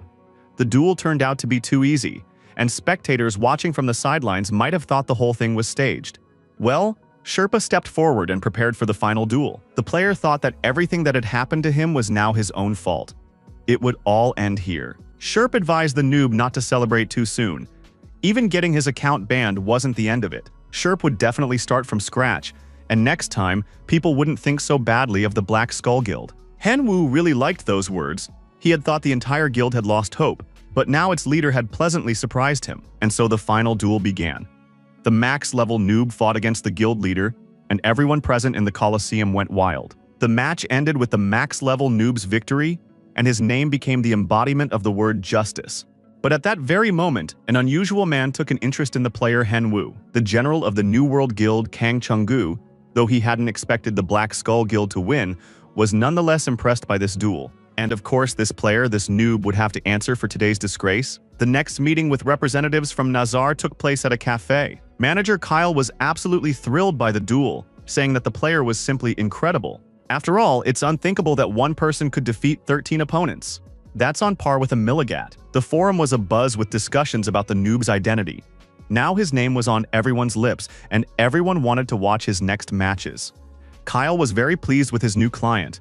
Who had a goal, the young man achieved it to his own advantage, and of course to the company's. He was very curious to see what else Henwu would come up with in the future, since he had high hopes for this player. Yuan Chan looked at his friend and couldn't understand the look on his face, since Henwu had signed a lucrative contract with Nazar and defeated the guild. Why the sour expression? At that moment, an interview with the player Jeong Hanbyuk, nicknamed the Golden Eagle, was airing on TV. It turned out that Jeong Hanbyuk had only recently made his debut as a professional player. Hyunwoo had been so distracted by his own affairs that he had almost forgotten about revenge. But now he would keep it in mind again. Hyunwoo realized that he too needed to become a professional gamer, and then he'll be able to kill that insolent man right in the arena and take revenge for everything the Jeon family did to his family. Hyunwoo was highly motivated. He said he wouldn't even take any more time off and would start training immediately. Yuan Chan, of course, understood his friend's feelings, but he wished Hyunwoo would pay more attention to rest and recovery. The next place where Hyunwoo could be found was the South Gate of Briggs. The guild business was over, and now it was time to return to the main storyline. There are 4 known main storyline quests, but very little information is available about them. If the player fights the Black Mage, they'll have to defeat the undead as well. That's why you need to team up with a support character, but unfortunately, Henwu didn't have any such acquaintances, so he decided to go alone. The Dark Cave was a popular hunting spot because killing skeletons is easy, and they grant a lot of experience. Few players venture into the graveyard due to the difficulty of fighting the poisonous ghouls. That was exactly where Henwu decided to go. He could only count on himself and his pet, but in the end, he had to start somewhere. Besides, going to the cemetery was the right idea because Henwu didn't want the other players to find out that he had started the main storyline. Suddenly, a player called out to him. He suggested they not run away, but go on the quest together. The player introduced himself and said his name was Kim Sok-jun. He had Chinese and Korean roots, and he immediately noticed Henwu's gear. The player had been following the young man from the very gates of Briggs and didn't understand why the guy was ignoring him. Henwu replied that he simply wanted to hunt in the cemetery alone and didn't see the point in wasting time on small talk. Suddenly, the stranger grabbed Henwu by the collar of his sweatshirt, saying that he also wanted to catch ghouls. Henwu confirmed that there weren't many people in the cemetery, so the hunt would be easy. But in reality, Hyunwoo was very tense. He had 200 power points, and this guy had been able to grab and stop him very easily. I wonder how much power Sok-jun had. On top of that, he knew that Hyunwoo was going to fight a dark mage. Sok-jun immediately warned him that he wouldn't reveal where he'd heard this. It was his big secret. Hyunwoo guessed that the player might also be on the main story quest. Sok-jun gave the player a friendly hug, saying that he too had business with the mage. He knew where the dark mage was hiding, and now they could go there together. Sok-jun admitted that he had figured out long ago that the guy was a max-level noob. That's why he decided to help him for free, since Sok-jun himself had already advanced to the 2nd class. It wasn't as if it was a bad deal for Henwu. Getting help from anyone was better than nothing. So the guy decided not to turn it down. Henwu felt the rest of his new acquaintance's muscles and decided he should seize this opportunity and accept the help. Sok-jun smiled, the sweetest smile he was capable of, and the boys set off. Soon they were standing by the grave, and Sok-jun said that this was the dark mage's hideout. The hideout looked very strange. It seemed like a simple grave, but Sok-jun asked them to be patient. Soon everything would become clear. The player put on the Liru monk's glove. He had received it as a reward for his confession. Henwu knew it was a unique item, but he had never seen it before. The most famous and powerful class of monks were the Liru monks, who worshipped the Temple of the Sun. Putting on the glove from these monks, Seokjun smashed the tomb to pieces. Henwoo stood to the side, dodging stones, and thought about what he had heard regarding second-class people. There were actually very few of them, since attaining that class required personal recognition from the head monk. Instead of a tombstone, the players found themselves facing steps leading into a dungeon, and it immediately became clear that Seokjun was a very strange person, not just a player. They encountered various undead in the dungeon, but the skeletons and the dead posed no threat. Hengwoo walked quietly behind, thinking about how powerful Seokjun's attacks were. The only strange thing was that Henwoo had never heard of this player before. Why wasn't a man with such skills already famous? The young man's thoughts were interrupted by another undead, whom he immediately killed with his sword, realizing he needed to be less distracted and more careful. Hyun-woo easily dealt with several undead. It seemed as though he wasn't exerting any effort at all. The head of the New World Guild had instructed Seokjun to check out this player who had managed to wipe out the Black Skull Guild. But now it was safe to say that this guy was truly good. The New World Guild Master was so deep in thought that several corpses had even clung to his powerful body. But Seokjun easily shook them off and tore them to shreds on the spot. The player looked at the max-level noob, wondering what to do with this talented guy. The Dark Mage didn't look very dark anymore. He was pale and bleeding. Of course, the undead tried to threaten the vile little people who had appeared in his dungeon. But the Dark Mage didn't have time to do anything because his end had come. Henwoo was surprised that the Dark Mage had been defeated so easily. He thanked Seokjun for his help and support in battle. Defeating a single Dark Mage didn't end the quest. They still had to investigate the case of the undead's spread. Henwoo felt that he could now handle the remaining tasks on his own, so he wondered how he could get rid of his companion. As paradoxical as it seemed, neither player knew what to do with the other now. Henwoo realized that his companion might be a top-tier ranker, given his superior skills, so it was better to stay on good terms with him. Seokjun thought the guy was cautious enough and would likely run away if he were asked to join their guild. Besides, he might already be in one anyway. The main thing was to stay on good terms. Hyun-woo suddenly said he'd just remembered he'd planned to play with a friend, and now he had to leave so he wouldn't be late. Seokjun was very pleased, of course. He had to go after all. He didn't like it when people were late for meetings either, so the players went their separate ways, both satisfied with the outcome. Most likely, they would meet again more than once. Once alone, Seokjun thought he'd acted like a child afraid to admit something to his parents. The player immediately logged into his account. He decided to make the phone call right away so as not to put off the unpleasant conversation for too long. Seokjun turned to his guild leader and said there was no need to snoop around about this noob. Kang Chung-woo wanted to know what was going on. However, the player replied that there was simply no need to snoop around. They didn't need any revenge.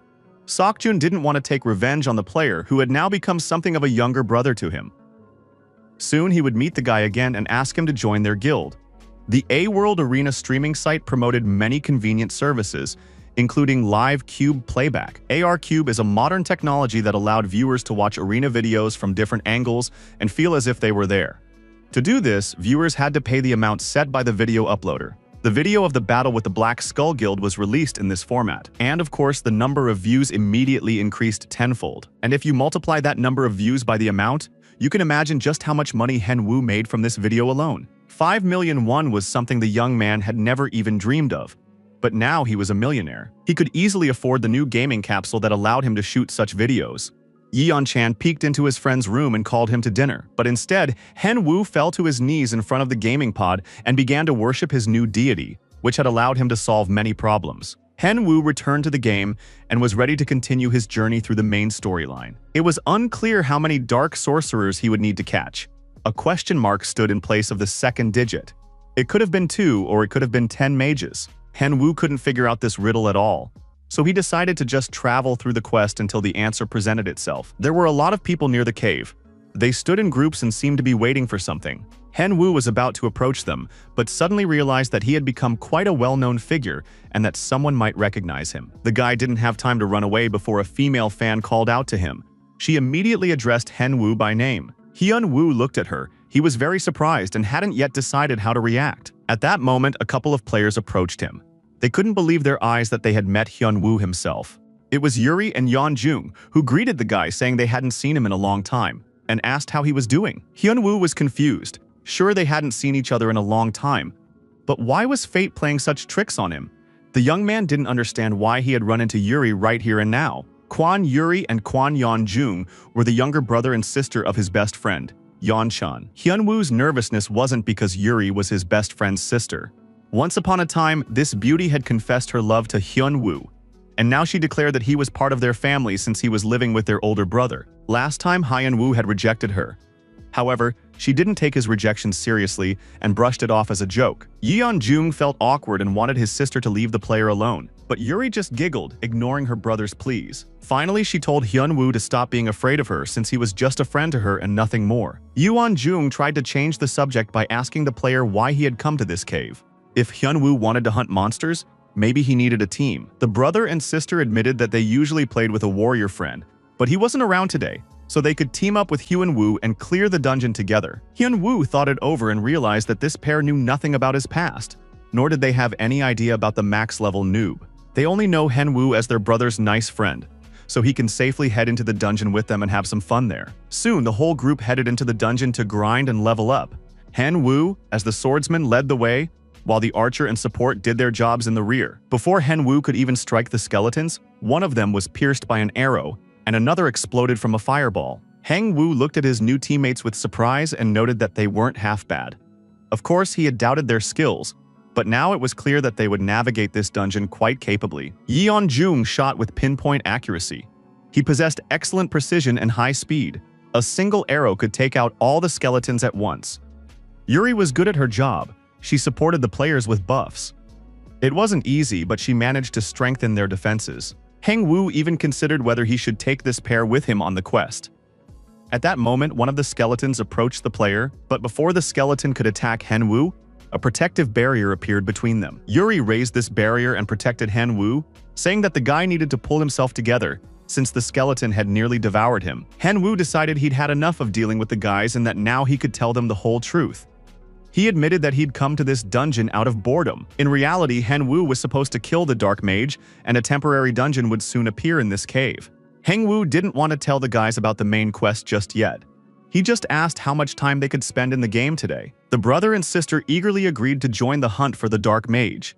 They knew they were sure to get some great rewards. Hyunwoo didn't tell the kids that they were about to enter a veritable hell. He simply suggested they start searching for the temporary dungeon together as soon as possible. Several hours had already passed, and the players were still moving deeper in, destroying skeletons along the way. But now 7 hours had passed, and nothing had really changed in the players' lives. They began to doubt whether they were doing the right thing, because after spending so much time in the game, they still hadn't managed to find a temporary dungeon. Yeonjung thought they had already combed the entire cave from top to bottom, but Hyunwoo was certain that the dungeon had to be somewhere here.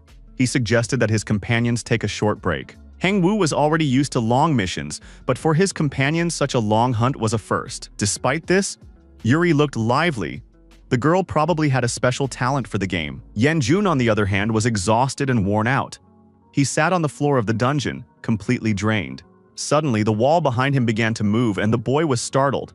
Gradually, the wall parted, revealing a passageway, and the players discovered the laboratory of Adelia, the Dark Mage's apprentice. Yeonjun was still lying on the steps, unsure whether he was glad about this or not.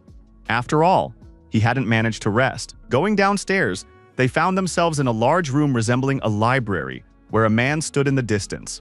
He was mixing some liquids in flasks, confident that now he would definitely be able to become a full-fledged mage, and that meant he would be able to command an entire army of the undead and take revenge on everyone who had despised him. Adeli was certain that this was only the beginning of his triumphant march across the land. Hyunwoo now understood why there were so many undead outside.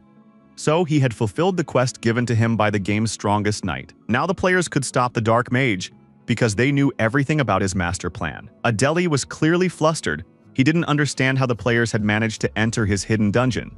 Hyunwoo replied that they were already very tired from today's events, so they had no intention of answering any questions. Adeli regained his composure, called the players fools, and promised to make them regret entering his lair.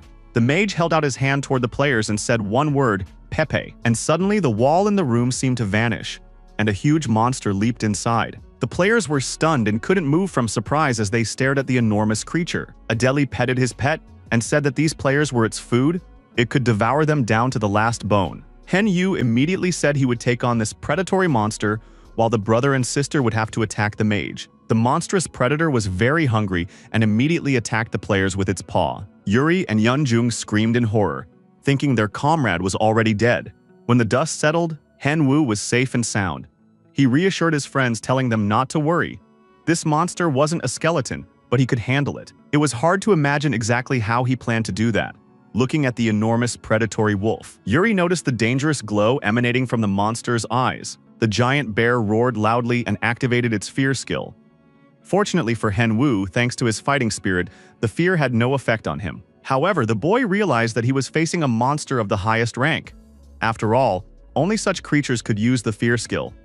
It became clear that defeat was a possibility, and besides, he had to protect the others. Adeli was pleased with himself and was enjoying the skills of his pet, Pepe. At that moment, the archer's hand didn't waver, and the arrow pierced the mage's body. Despite what was happening, the brother and sister behaved with dignity.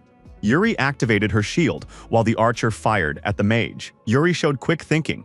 She realized that only high-level monsters use fear, and protected her brother. The girl had thought everything through to the smallest detail and demonstrated true intelligence. The monstrous creature was about to continue the battle, but suddenly heard its name. His beloved master had raised him from infancy, fed him the best food and played with him, serving as a substitute family. Now, however, the master had been killed, and the poor pet couldn't bear the tragedy. Tears streamed from its giant eyes. The players realized that the animal would become enraged by his master's death.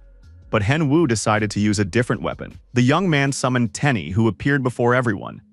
The bear cub was happy, since his master hadn't summoned him in a long time. Tenny rushed over to the unfortunate Pepe and asked what had happened and why the huge bear was so upset. But soon Tenny realized that the huge bear was no friend of his, so he immediately ran away and was now able to help Henwoo in battle. Tenny activated the Forest Defender skill, which increased his defense and health regeneration rate. Henwoo rushed to attack the monster, striking with his sword. Yuri was absolutely delighted with the little bear, hugging it close and thinking it was cute. While Henwoo risked his life in battle, the brother and sister spent time with the little pet, petting it. Tenny realized it wouldn't be easy to escape from the girl's grasp and began calling out to his master for help.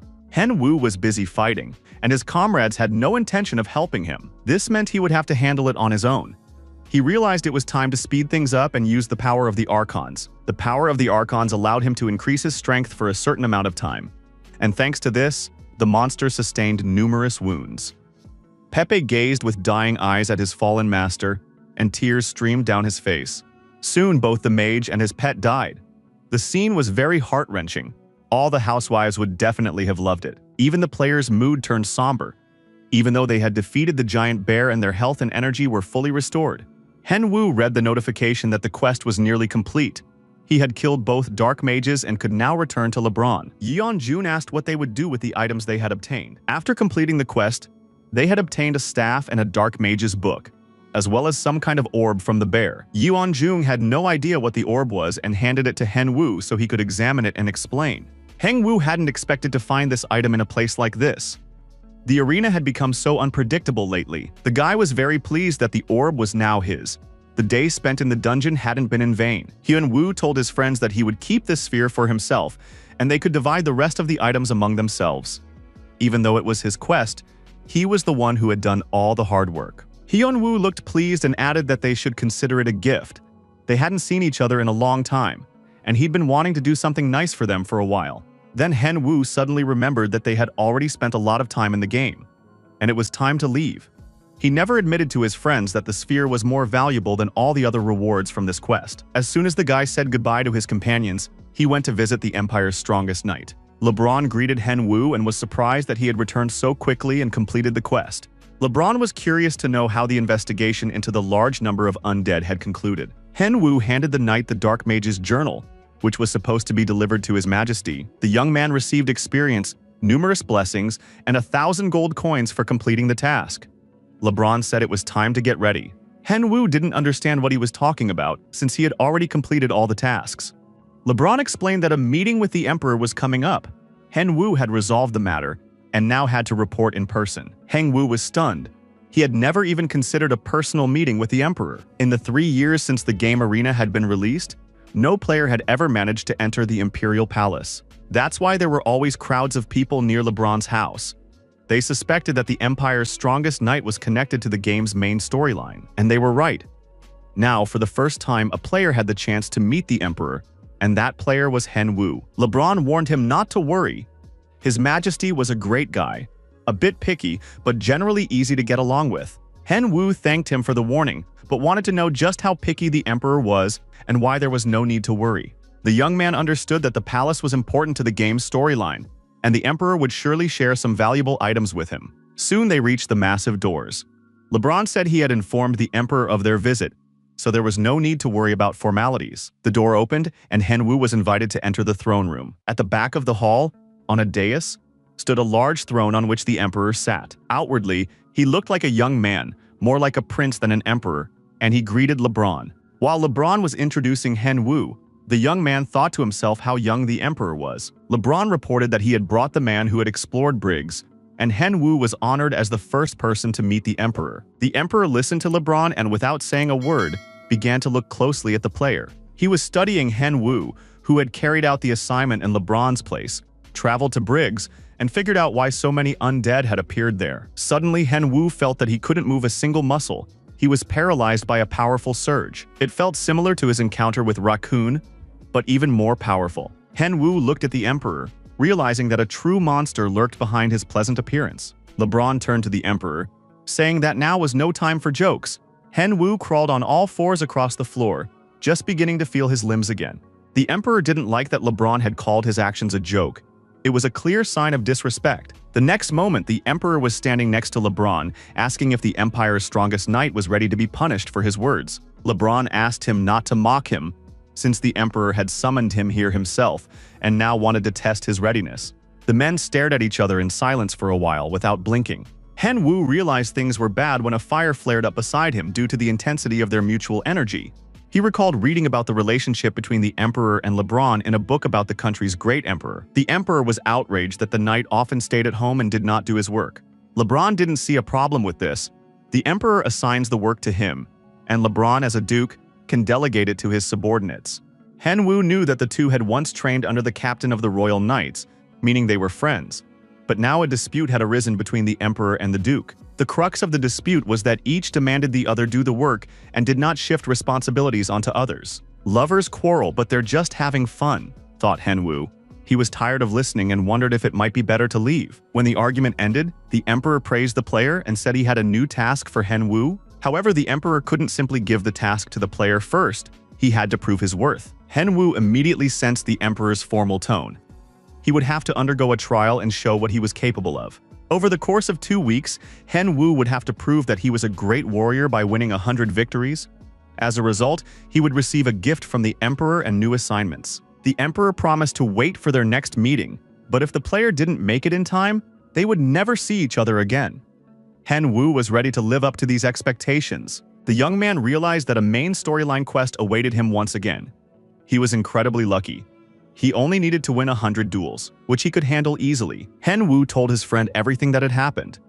Yenchan was amazed that his friend had taken on the main storyline all by himself. Yenchan congratulated Hen Wu, but honestly admitted that he was a little jealous.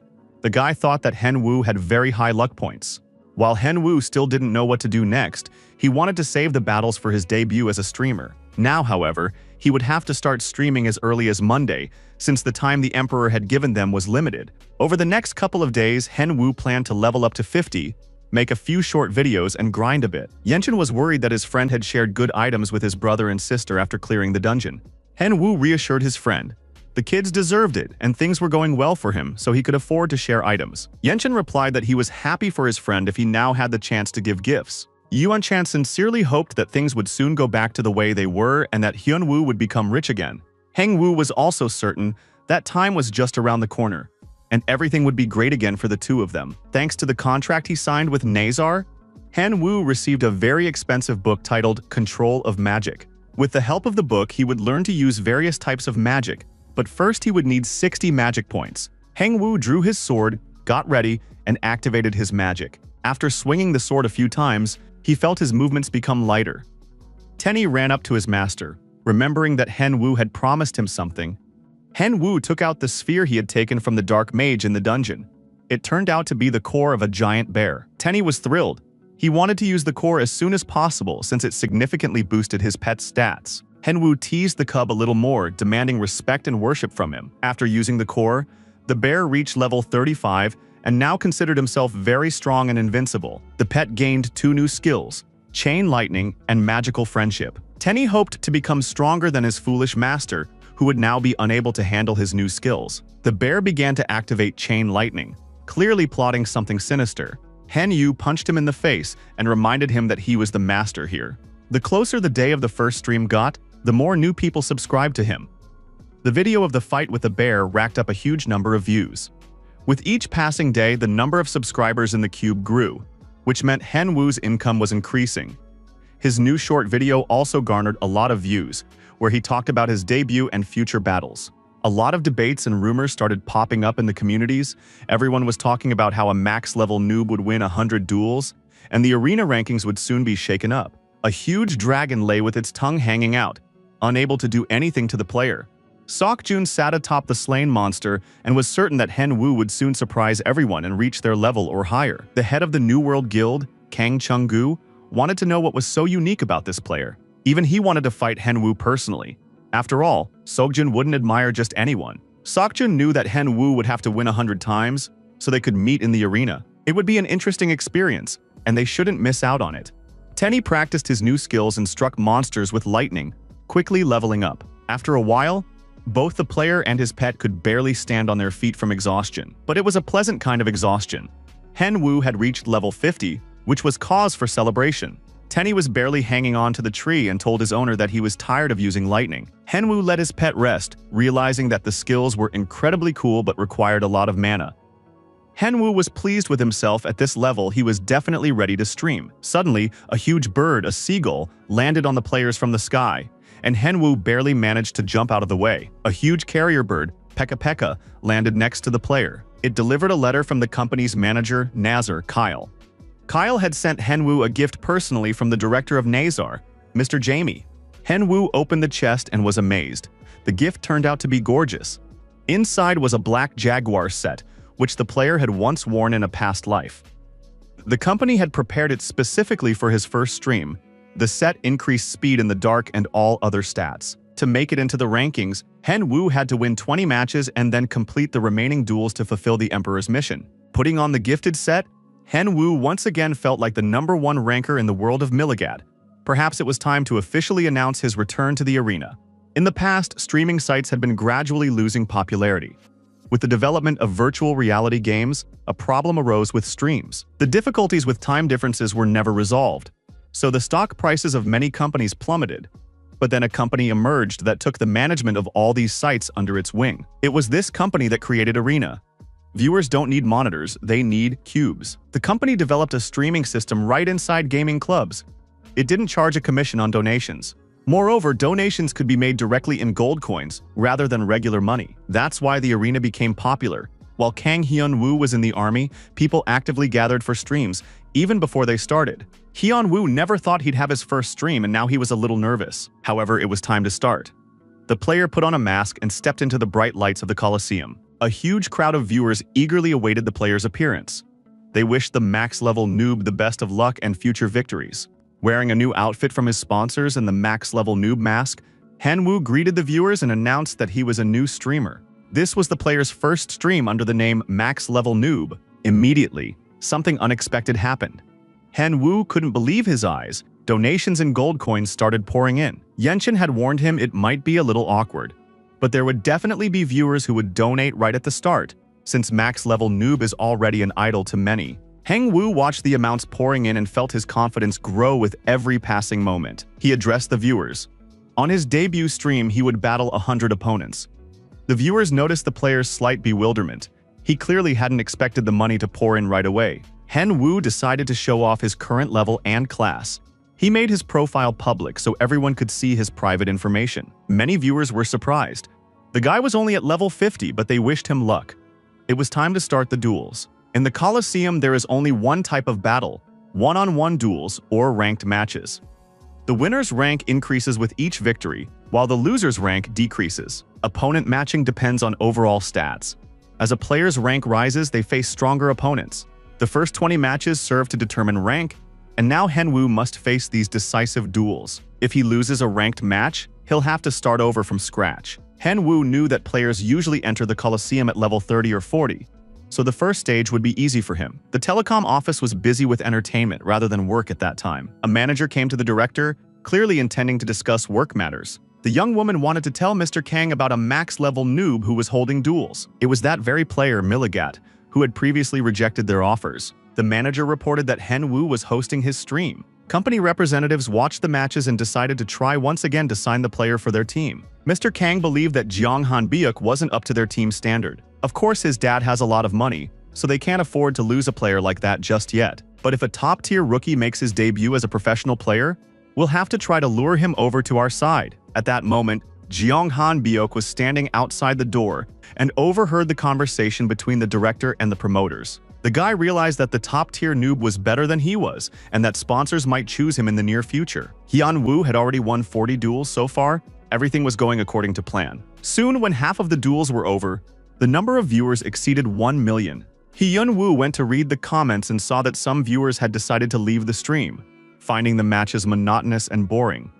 It all resembled a primitive bloodbath. Heng Woo agreed with this opinion. He really hadn't done anything except win the first 50 matches. People were getting bored, so the player decided to make the duels more exciting. Heng Woo addressed the viewers. Sometimes streamers are given challenges, and now he wanted to receive a challenge from his viewers as well. One of the viewers donated 1,000 gold coins and proposed a challenge.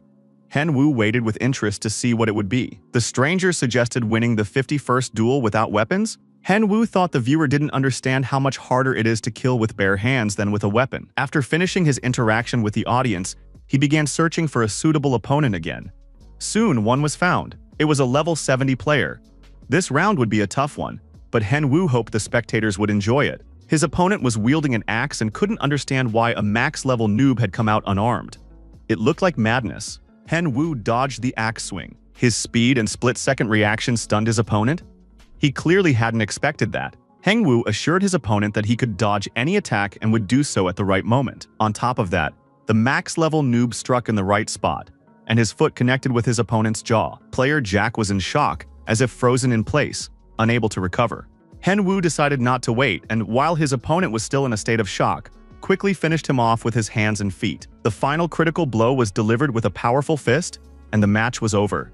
The max-level noob raised his hand in a victory cry, and the entire Colosseum and the stream's viewers were in complete awe. Hen Woo winked at the audience and said it wasn't that difficult.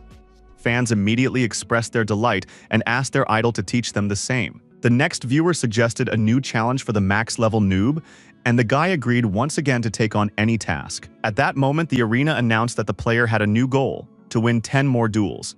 If he lost a duel, the task would be considered a failure. Hen Woo informed the viewers about the new quest. If he succeeded, he would be awarded a new title. The viewers cheered on their idol, because up until that point, no one had ever received new quests while in the Colosseum. One spectator donated 100 gold coins and promised to send another 10,000 if the player successfully completed the task. The motivation was simply fantastic. Soon, another opponent was found. The warrior held a sword in one hand and a sharp dagger in the other. When the player appeared in the arena, the duel was declared open. Hen Woo could literally smell the millions to come and wanted to defeat the remaining opponents as quickly as possible. The max-level noob scored another victory. The next opponent didn't stand a chance either, and the scent of money grew stronger and more alluring. Repeating the sum in his head, Hen Woo chopped down his opponents like cabbage for a salad, looking like a true killer monster. Another victory was secured, and Hen Woo wiped the sweat from his forehead as he stood over the body of his slain opponent. The decisive moment had arrived. Only one more victory remained before the quest was complete. After that, he would receive all the promised rewards and a massive donation from his fans. All that remained was to determine the final opponent. The viewers unanimously agreed that money was a huge incentive and wished their idol victory. Finally, the opponent was determined. He stood before the max-level noob in all his glory. Hen Woo immediately realized that the opponent's gear was level 110 plus, and such opponents were extremely rare. He became as serious and focused as possible. He had never faced opponents above level 100 before, so the final match could be very difficult. The max-level noob realized that his opponent was nearly twice his level, and he would have to use everything he had in reserve. Hen Woo summoned his pet. The bear Tenny appeared in the arena before the audience. The cute little bear won over the audience, who showered him with compliments, calling him a cutie and a wonderful teddy bear. The audience began donating to the bear. Hen Wu asked his pet to watch his language and not embarrass him in front of the whole world. Tenny looked around and didn't see a single spectator. He said that his owner was a real fraud since there was only one extra person here. After that, the duel began, and the rivals faced off against each other. The stranger immediately declared that it was too noisy here and that some people needed to shut their mouths. Hen Wu turned to the bear for buffs. However, the capricious Tenny refused to help, demanding an apology. The spectators were thrilled. They didn't know that pets could provide buffs. Apparently, this pet was of a unique level. Hen Wu promised the bear that after the duel, he would help improve his skills. After that, Tenny agreed to activate the buffs. He immediately activated the Forest Defender and Physical Development Booster skills. Hen Wu hoped to defeat his opponent in a matter of minutes. Finally, the rivals' blades clashed in battle. Neither duelist was inferior to the other. The stranger's strikes were strong and powerful.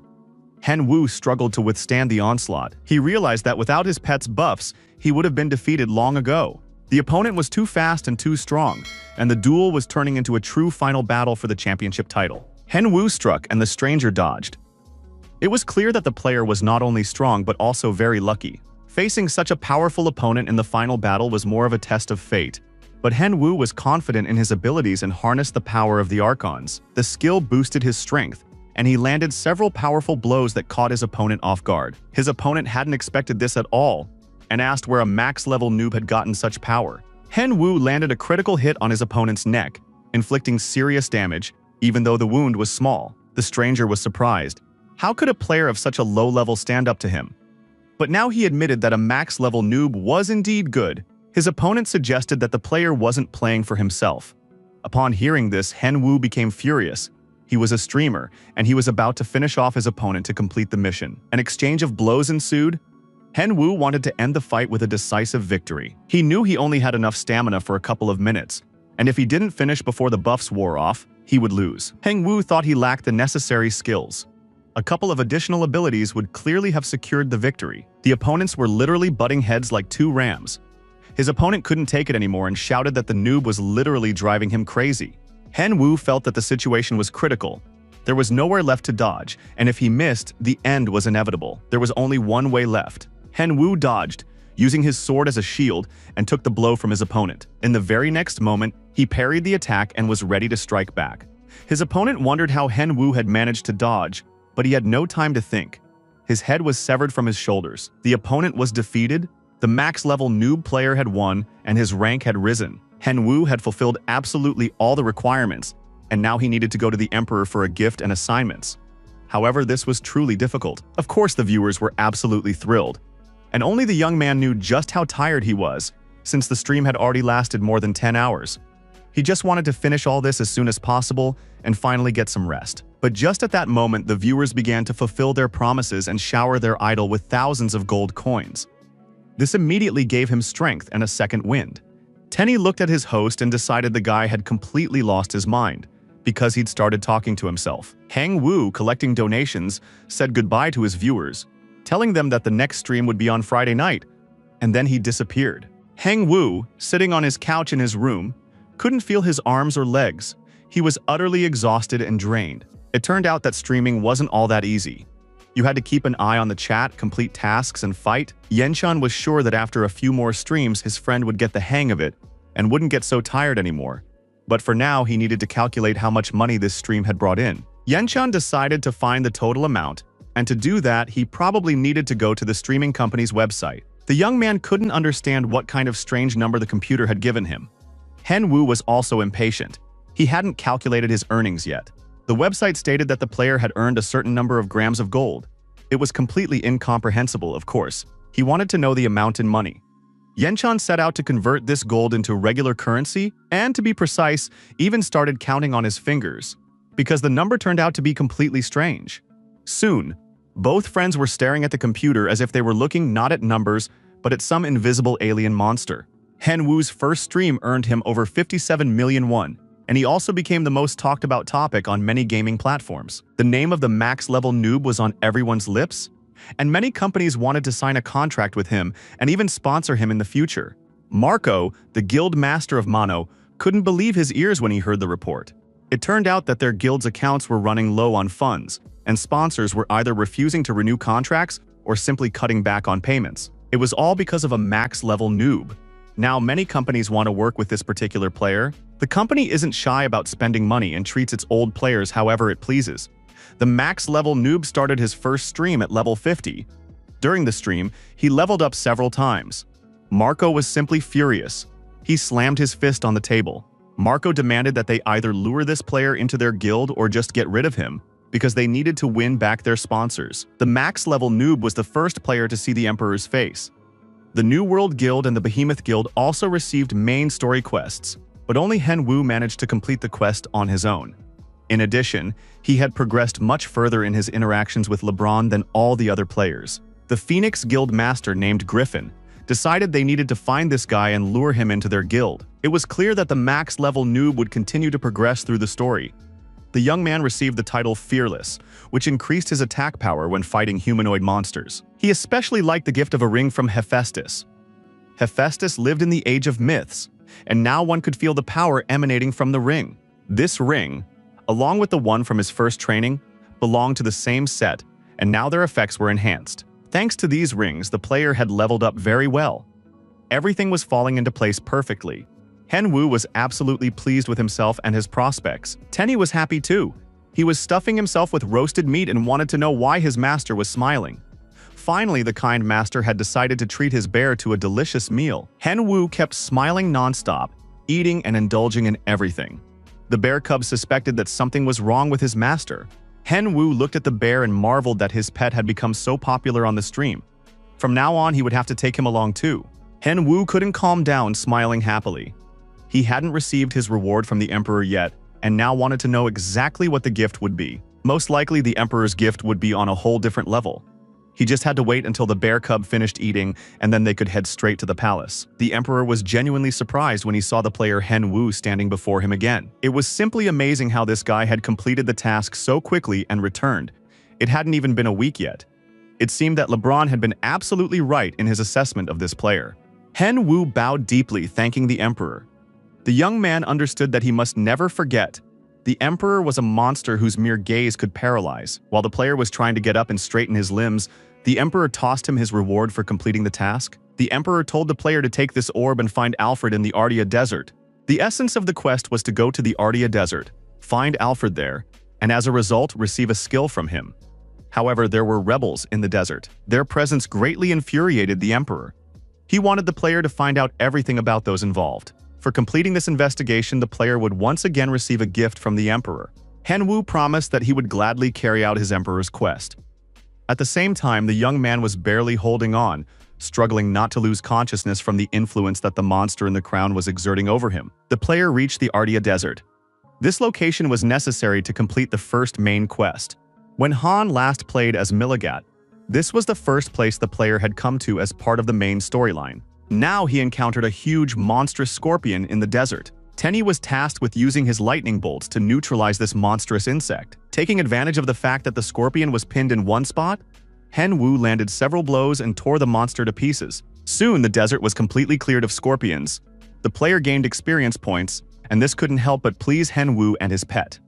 Unfortunately, the player didn't know where Rifa Castle was located, so he had to cross the vast desert on foot. The player walked for a long time across the scorching sands when he finally saw the castle on the horizon ahead. Most likely, that was exactly where he needed to go. Hen Wu surveyed the unfamiliar place. He wasn't sure he had reached the right location. The young man was already tired of wandering in the heat and fighting desert monsters. Still, the player decided not to get discouraged just yet. He had great faith in his luck, which had always been on his side. Hen Wu soon noticed an unfamiliar warrior in a cloak and wielding a huge sword moving across the sand toward them. It was none other than Alfred, to whom the Emperor had sent Hen Wu on a mission. After all, the young man hadn't been wandering in the heat for nothing. The young man handed Alfred a blue ball, which the warrior accepted with trepidation.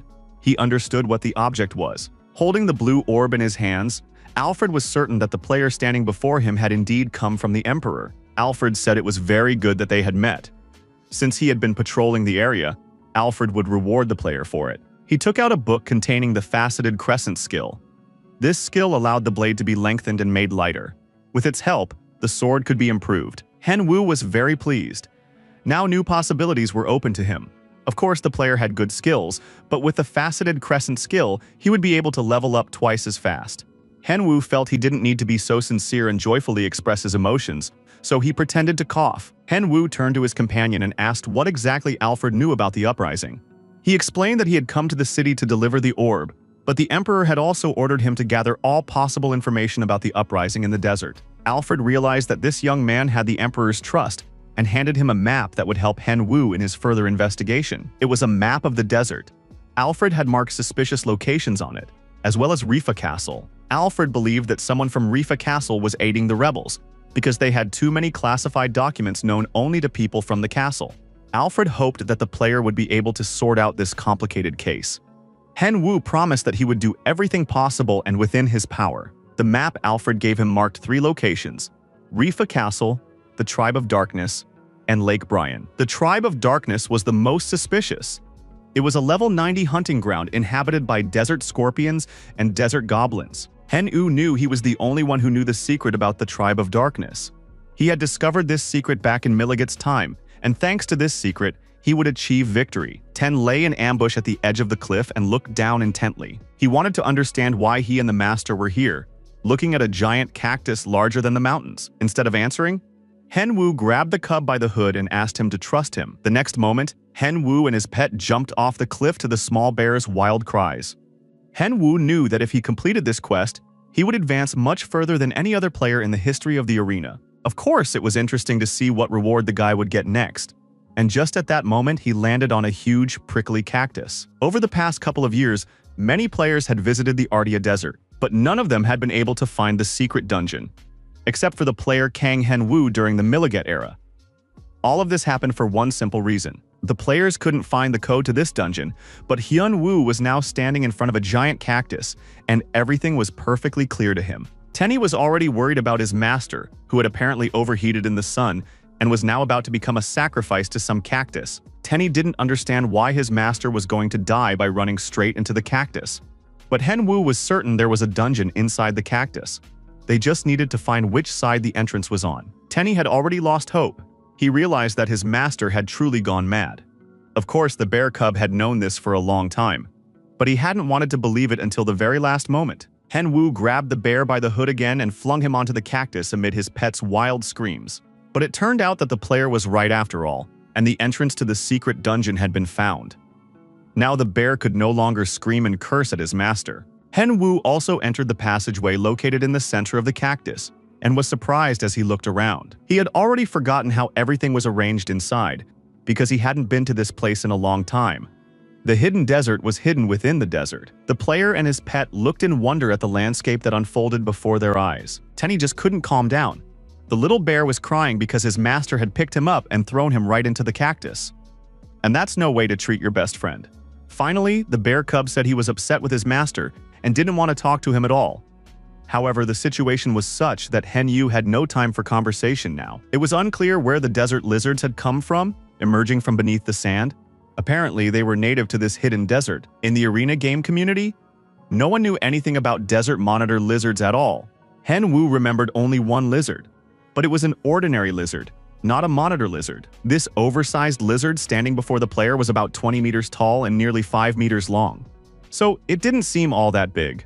In any case, these lizards aren't all that different from one another. It was time to engage in battle and deal with the vile desert lizard. The monitor lizard launched an attack. The player managed to parry it with his sword. However, the young man immediately realized that his opponent was very strong and sturdy. Given its strength, speed, and appearance, one could assume that this monster's level exceeded 100. Henwu knew that if he didn't use his entire arsenal, he wouldn't be able to win. However, his pet continued to sulk and refused to help its master. Henwu promised to carry the bear cub on his shoulders for 4 hours.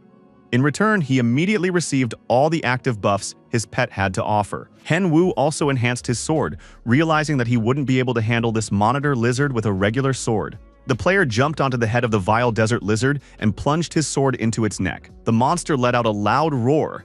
Henwu knew he had to keep attacking until the monitor lizard was defeated. But the desert lizard tried to throw the player off and galloped around, while Henwu held onto his sword, which was firmly embedded in the monitor lizard's body. Henwu swayed from side to side like a bullfighter during a rodeo with a bull. Suddenly, he noticed a spot on the monitor lizard's body. The player drew another sword and now moved along the lizard's body, alternately thrusting the swords and pulling himself closer to its head. He managed to thrust the sword and sever the nerve endings, after which the monitor lizard went into shock and could not move at all. Henwu took advantage of this situation to finish his attacks and began slicing open the desert monitor lizard's head. The monster leaped high into the air and then fell with all its might onto the sand. The player landed very hard, though thankfully the sand wasn't stone. Henwu was completely exhausted by the fight. However, he immediately leveled up. His mana and strength were restored. Plus, he gained a lot of experience so he could take a short break. Henwu looked at the dead monitor lizard and thought he could probably use it somehow for his next stream. He decided to reach out to the video editor and ask Alice to make high-quality videos. Alice was a true fan of the player, and on the day he was making the video, Henwu and the Emperor swore that Alice would make videos for Henwu for free for the rest of his life. Soon, the cameraman realized that his vow was not in vain. Despite the difference in levels, the player managed to fight the monster and found its weak spot. Alice was glad he'd chosen a max-level noob for his edits. Because this player was the best, Alice decided to watch the video again and create a major story. The day of the new stream had finally arrived. The video Henwu's battle with the overgrown lizard had been released that morning, so a large audience was expected. Henwu was feeling great. Things had been going well for him lately, and he was glad to be back in the arena. There were already tens of thousands of viewers from the very start, so it was time to start the stream. Henwu ran out onto the arena with his pet. He greeted everyone, saying he was happy to see his followers and hoped they would have a good time together. The max-level noob told the viewers that he had a solo raid today. He had already managed to locate the lizard boss. The player thanked the viewers for their donations as he made his way through the desert, preparing to find the boss and battle him. He also warned viewers that he would be busy fighting and wouldn't be able to respond to their comments or acknowledge donations, so they wouldn't think he was ignoring them. But now, Henwu will no longer be able to chat or even view the chat, because he has found the target of his raid. The max-level noob had to focus, because a huge and terrifying lizard was waiting for him. This winged monster was perched on top of a cliff, and upon seeing the player, it spread its wings and plunged down toward the young man. Henwu quickly activated all the skills at his disposal. He reassured the viewers, telling them not to worry, because this massive lizard would be lying dead on the ground in a few hours. He had done some preliminary research on his opponent and realized that this flying lizard's weak spot was also on its neck. Of course, this made the battle easier. The weak spots of the lizards were practically in the same place, but he still had to get to that spot. In addition, the player had to dodge the monster's attacks and land a strike on the weak spot. Henwu activated the faceted crescent strike and began the duel with it. After that, taking advantage of the fact that the monster wasn't expecting a powerful strike from the player, the young man leaped high into the air. Despite the terrifying and dangerous opponent, Henwu was very pleased and even seemed to be enjoying this challenging raid. Usually, a boss raid involved an attack by the entire group, depending on the enemy's difficulty. Players fulfilling specific roles took part in the group attack. These were warriors, tanks, supports, and healers. They all had to clearly fulfill their roles to minimize the risk of the raid failing. That was the whole point of boss raids. Because of this strategy, there were practically no players who could defeat a boss in a solo raid. That was the case until this stream. But now, a max-level noob was showing all the viewers how he was trying to defeat the boss single-handedly. Henwu didn't try to dodge the monster's face. He knew the lizard's claws would be even stronger, so he struck, aiming to damage its face. The player would push off the lizard's claws, jump up, and slash with his sword at anything within reach. Soon, the lizard's eye and part of its jaw were injured, and this clearly angered the flying monster. At one point, it seemed as though the player was hurtling at tremendous speed into the gaping maw of this terrifying lizard. However, the young man avoided the fall. The viewers were absolutely thrilled just watching the stream. Some felt dizzy. They couldn't understand how the player could fight for so long. From the very start of the battle, Henwu was completely focused. Although he was seeing this monster for the first time, he had already sensed it while playing through the story as Miligat. Thanks to these memories, the young man felt a huge surge of strength, but it soon became clear that his mana was gone. He had used it all up on the attack. Victory in this raid depended entirely on the amount of mana, and he needed to restore it quickly. Of course, in this situation, he could do that with the help of his pet. Tenny was throwing a tantrum. He was already tired of fighting this lizard. After all, 3 whole hours had passed. The bear wanted to eat, but the battle was still in full swing. Henwu watched the lizard, and judging by its behavior, he realized that the boss was already on the brink and nearing its end. Suddenly, the huge lizard darted high into the air, leaving the player alone. The spectators assumed that the boss had fled to recover.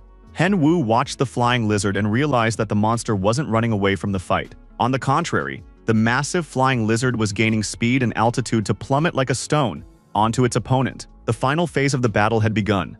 The lives of the opponents were at stake, and the huge lizard understood this perfectly well. It plummeted toward the player, and Hen Wu spent nearly all of his remaining mana to jump out of the way at the last moment and avoid being crushed by this monstrous lizard. A hail of rocks rained down on the player and his pet. They had to cover their faces to avoid being injured by the shrapnel. The boss stared at the player, its massive wings already spread wide as it stood on its huge sinewy legs. Tenny even suggested that his master recall him back to the locker. The lizard darted from side to side, not letting them land a blow. It seemed as though it had gone mad and was acting purely on instinct. Tenny was very scared.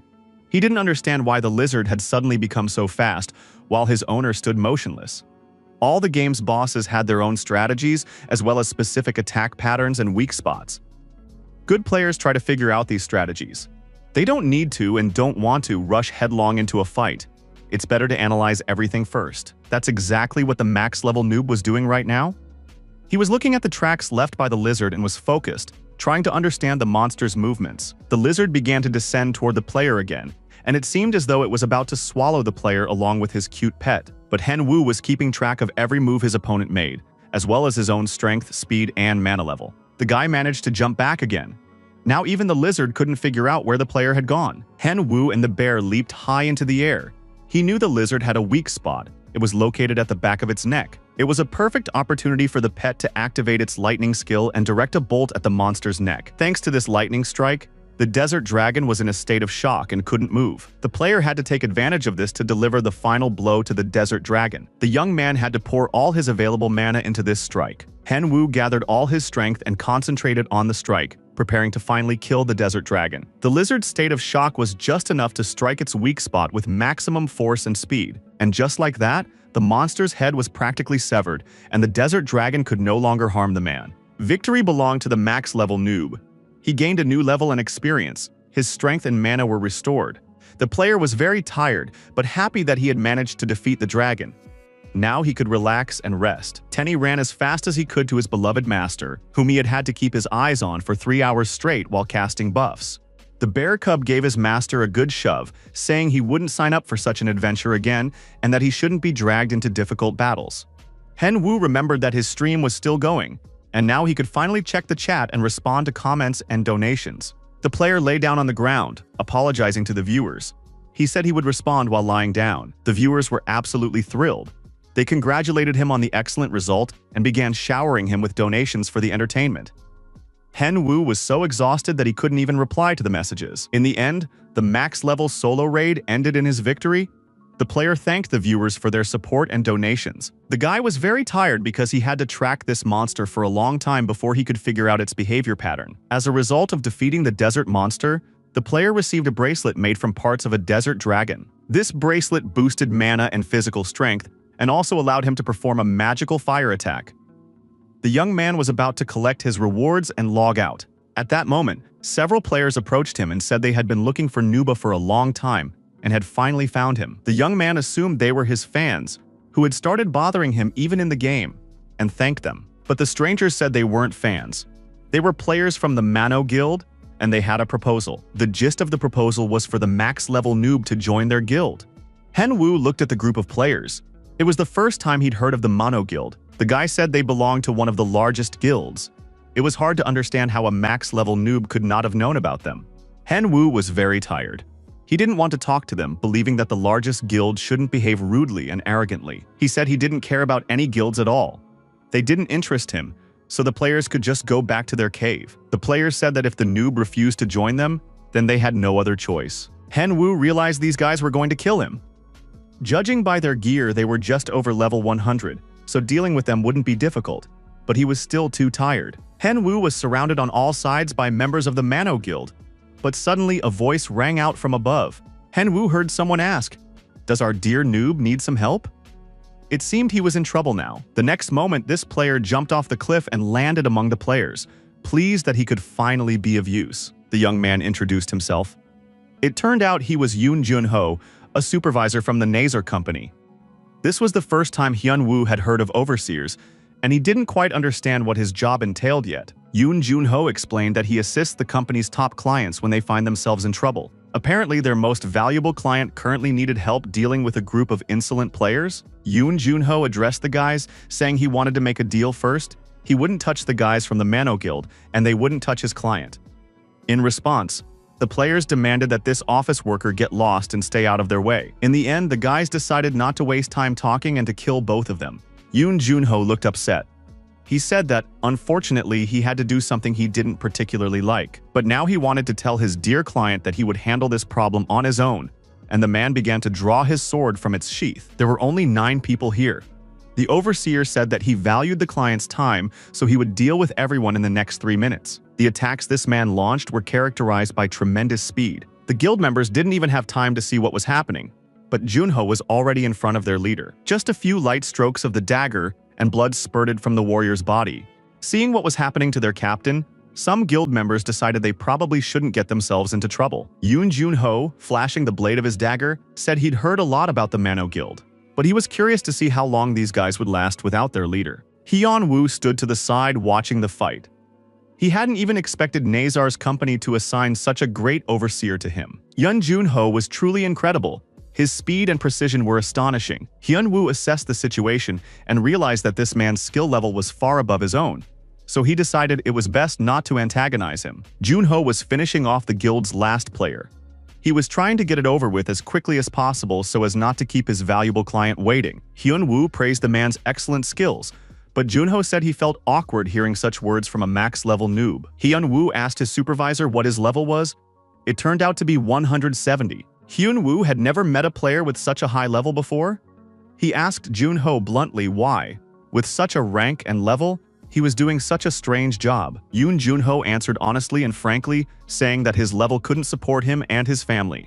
If the guy started playing games himself, it wouldn't lead to anything good. The man was certain he wouldn't even be able to earn enough for baby food, and he would definitely be kicked out of the house. Hyun-woo listened attentively to the man's honest answer. He understood that being a gamer was very difficult, and no skill level could guarantee a steady income. Yoon Jun-ho was happily married, but he had to choose to work for Nazar where he received a guaranteed salary. Several days had passed since the stream and the slaying of the desert dragon, and now Hyun-woo had returned to the desert to continue his quest. There was no point in looking for the TMA tribe. Several days had already passed since the dragon raid, and there were only goblins around, and he hadn't managed to find the rebels yet either. The young man felt tired again. The player decided to head to Lake Bryan, hoping to find at least something there that would lead him to the rebels. His pet was also very tired. He didn't understand at all why his master had summoned him, since Hen-woo wasn't fighting anyone. Hen-woo honestly admitted that he was just bored walking alone and that everything was always much more fun in company. Tenny didn't hold back and struck his master who, as it turned out, was just strolling through the hot sands.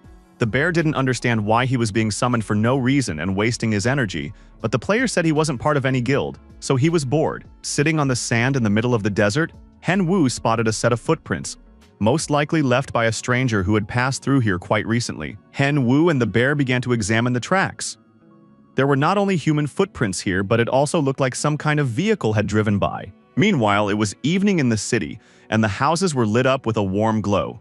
A Chinese arena streamer named Tian Ho learned over the phone that his sponsors would no longer be paying for his streams. The sponsors reported that they had received such an order from management and asked to remove the ads from Tian Ho's streams. The player tried to convince them that he didn't need the money, he just liked the Porsche ads.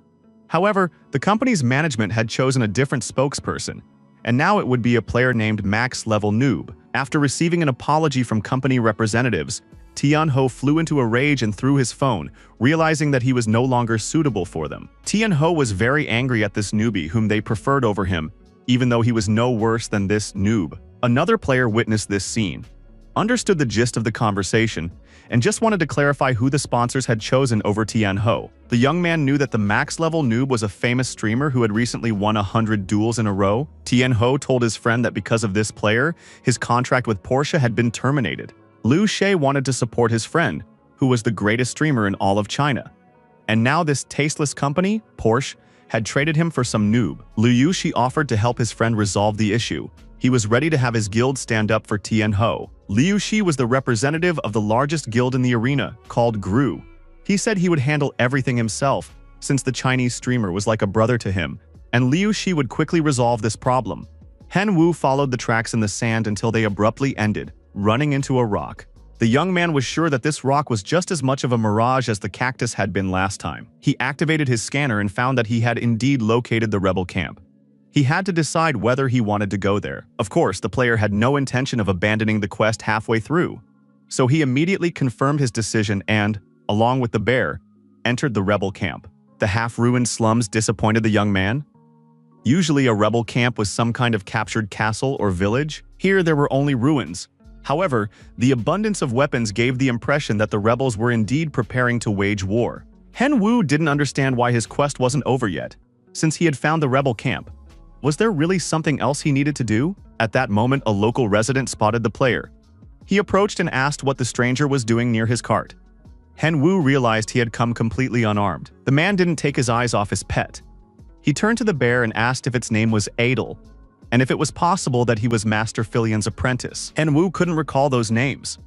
The young man thought the man was referring to that dark mage and his enormous bear, whom he'd had to fight in the dungeon. Hen Wu decided to play along with the man and said that he was indeed Mr. Filian's apprentice, and that this bear was his creation, a chimera named Pepe. Tenny was outraged that they were being used like this. He tried to say something, but the player clamped his mouth shut tightly. The rebel remembered that Master Filian had indeed mentioned a bear named Pepe. Hen Wu decided to keep up the act and said they had come to see the mentor. The rebel replied that the mentor was currently inspecting the chimeras in the camp and would be very happy to meet his student. Hen Wu followed the rebel, while the bear continued to bite, pinch, and hit him for the fact that his master didn't appreciate the pet at all, and even gave him some other names. As they went deeper into the camp, it became clear that these weren't just some old buildings, but a serious complex designed for the warriors living and training. On the watchtower stood a figure surveying everything that was happening from above. The man was consulting a magic orb, not yet sure whether the saints of the land were intervening or not. The mentor believed that in this case, it would be better to adjust their plans.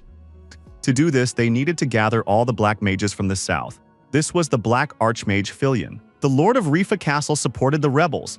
In a few days, they would send a signal, and the rebels would begin advancing toward the castle. While everyone was busy preparing, there was no need to worry about this, for the rebels had a multitude of undead and chimeras at their disposal. Archmage Filian wished the rebels good luck. Suddenly, the man felt someone's gaze upon him. He sent out his doppelganger scouts to detect any surveillance. These phantom undead scanned the surroundings in search of strangers. They found absolutely nothing. Although the Archmage clearly felt someone's gaze, perhaps it was just his imagination. Hen Wu raced away at breakneck speed, for he had nearly been caught. The young man had figured it out and now understood that Lord Rifa was a traitor. He needed to return to Rifa Castle immediately and report the situation, because in a few days the undead would launch an attack. However, Hen Wu couldn't escape, because a stranger had been chasing him for some time, and now he had stopped the fleeing player. It felt to Hen Wu as if he had crashed into a wall at tremendous speed. The young man fell to the ground, hitting his back hard. In addition, several more rebels ran out of the building at the noise. They wanted to find out what was going on. Hen Wu felt he had walked into a trap. The bearded man, along with the other rebels, had him in their sights. It seemed as though he had remembered something. At that moment, two guards approached the player and demanded that he show his face. Hen Wu realized he'd been trapped and would now have to fight, but suddenly a huge hand landed on his head, preventing him from getting up. The man apologized to the guards, saying that it was his foolish apprentice who had accidentally dropped his weapon. The bearded man promised to keep an eye on the apprentice and punish him for his bad behavior. The rebels recognized the dwarf from the armory. Besides, he had just apologized and explained everything. The guards told the workers to stop making noise and not distract them from their rest before the difficult battles ahead. Hen Wu lifted his head from the sand. He didn't understand what was happening, but it seemed like an NPC had just offended him. At that moment, a huge bearded strongman turned to the young man and asked where he had gotten that sword. The men went into the armory, and Hen Wu handed his sword to his savior so he could examine and study it. The man was overjoyed. It turned out he had made the sword himself. Who would have thought he'd be reunited with his weapon? It turned out that the rebels had kidnapped this armorer earlier that day. They had brought him to their camp to forge weapons. Hen Wu realized he was about to get another quest. The player told the armorer that he had come here as a spy from the enemy side. Hen Wu offered to help the gunsmith escape, and the man said that would be great. His apprentice had a completely different opinion. The young man believed they should just wait, since the rebels had promised to release them soon. But the gunsmith thought his apprentice was a complete fool if he believed the kidnappers. They would never let the gunsmiths go and would exploit them until their last breath. The armorer said he agreed to the escape, but wanted to take all his apprentices with him. There were other dwarves being held hostage at the rebel camp. They needed to be helped to escape, and as a reward, Henwu would receive a quest from the Red Anvil tribe. At the same time, a meeting was taking place in a shop in the Yuzmaeon Empire. The people meeting were far from insignificant. Representatives of the Phoenix Guild, Rachel and Griffin. Also present were the guys from the New World Guild, Chunggu and Sokjun. Judging by their conversation, the New World Guild was offering Phoenix the chance to complete a quest with them. The details of the main storyline were kept secret even within the guilds themselves, and right now the Phoenix players were a step behind. So it wasn't clear why the New World Guild needed this. Sokjun replied that their gap with the other guilds was even wider, so it could be said that they were in the same boat as the Phoenix Guild. Besides, there was another reason for the alliance. Most likely, the Phoenix Guild wants to get their hands on a max-level noob. Sokjun immediately declared that the girls shouldn't even count on this player belonging to them. Sokjun looked very fierce. He said that the girls from Phoenix roughly understood what lay behind his words. They understood that Nub was most likely already affiliated with the New World Guild, but if he officially joined them, it would spell the end for the Phoenix Guild. Griffin gave a positive response to the joint quest run.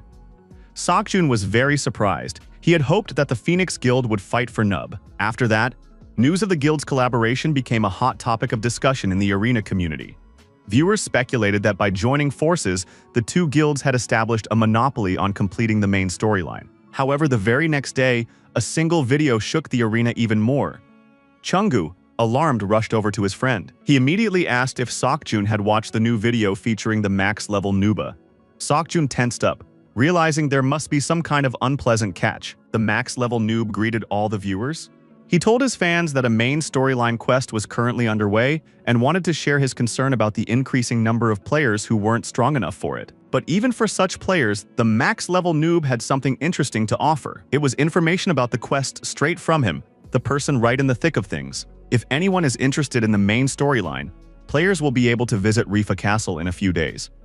Sokjun couldn't figure out what the catch was. The video was very strange. Why would Nub share information about the main storyline? Of course, you can't say it wasn't interesting. The Emperor watched in surprise as the player who, as it turned out, had managed to find the necessary information. Hengwu confirmed to the Emperor that he really did know where the rebels' camp was located. It turned out that the rebels were hiding near Lake Bryan. The entrance to their camp was sealed with magic. This time, Henwu felt much more confident, and the Emperor's influence wore off quickly. Henwu helped the dwarves escape from the camp and freed them from captivity. In addition, together with the armorers, he managed to deplete the rebels' weapon supplies. Henwu discovered that the traitor was the Lord of Rifa Castle. He had an agreement with the rebels, and they planned to gather at Rifa Castle in 3 days. The Emperor listened to all this information with genuine interest and thanked the player. The Emperor explained that he had asked many adventurers to scout out the rebels, but only Henwu had succeeded in this mission. Henwu felt a weight lift from his shoulders. At that moment, the Emperor announced that he had one final order for the player. The Emperor ordered Henwu to help Alfred put down the rebellion in the west. This was the next task, to defend Rifa Castle from the rebels. As a reward, the player would receive the Emperor's support and a unique item. It was unthinkable to refuse such a quest. Henwu briefly logged out of the game and read the news about the alliance between two powerful guilds. He learned that Sokjun was the leader of the New World Guild. Now it made sense why he was so strong. Both guilds received a quest in the south at Kasir Castle, while Henwu had to complete his quest at Rifa Castle in the west. Hyunwoo felt like his brain was about to explode. How was he supposed to complete a quest designed for an entire guild? The young man thought long and hard about a strategy, and soon he came up with a plan, as well as an idea for completing the quest. Henwu had already posted a video inviting anyone interested to join him on the main story quests. In theory, it should have worked. The news that Henwu was sharing information about the main storyline quickly spread throughout the arena community. Along with this, the popularity of the max-level noob skyrocketed. The appointed time arrived, and Henwu was able to see for himself just how popular he had become. There were twice as many viewers as usual. The young man greeted everyone and said that today, of all days, he wanted to talk about the main storyline quest. It was true today. A siege would take place at Rifa Castle, and the quest's objective was to defend the castle. Unfortunately, due to arena rules, Henwu couldn't reveal the details of the quest to players and viewers.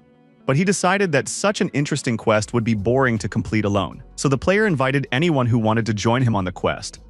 The audience loved it, and everything went exactly as he had planned. Some spectators thought the guy was asking for their help because he couldn't handle it on his own, but others didn't see a problem with it. The main thing was that everyone wanted to start the main storyline quest together. The slain rebels lay scattered across the fortress.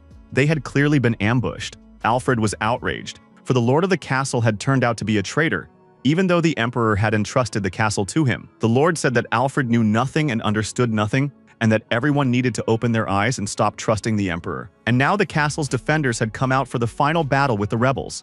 The max-level noob was there too. He put on his glasses and munched on popcorn. It looked like the guy had gone to the movies. Hen Yu tried in various ways to make his streams interesting. Now he was simply watching the battle from the sidelines. At one point, he even felt genuine interest. It seemed as though he had really gone to the movies and was watching an epic drama. Alfred was magnificent in battle. If things continued this way, the battle would end in victory for the Imperial forces. Lord Ramon realized he was starting to lose, so he personally charged at Alfred. Now the Lord saw Alfred as the main obstacle. As he continued to serve the Emperor faithfully, the men crossed blades. Alfred claimed that if it weren't for him, there would be other defenders of the Emperor who would not allow the rebels and traitors to capture the castle. The Lord demanded that Alfred stay out of the way and stop pretending to fight for justice. Alfred was certain that the Lord would have done exactly the same in his place. Alfred didn't like being compared to a traitor. He gathered all his strength and attacked his opponent, landing a blow. Lord Ramon had been struck down and now lay wounded at Alfred's feet. Alfred demanded that the traitor not dare utter the Emperor's name with his filthy mouth. Hen Wu watched this strong and handsome warrior with admiration. Alfred had defeated the traitor. He greeted Hen Wu and asked why the young man was wearing such a strange mask. Hen Wu replied that he wore the mask out of personal conviction. Alfred had no time to ask for details because the castle's defenders had defeated the first wave, but numerous undead troops still lay ahead. Alfred truly needed Hen Wu's help.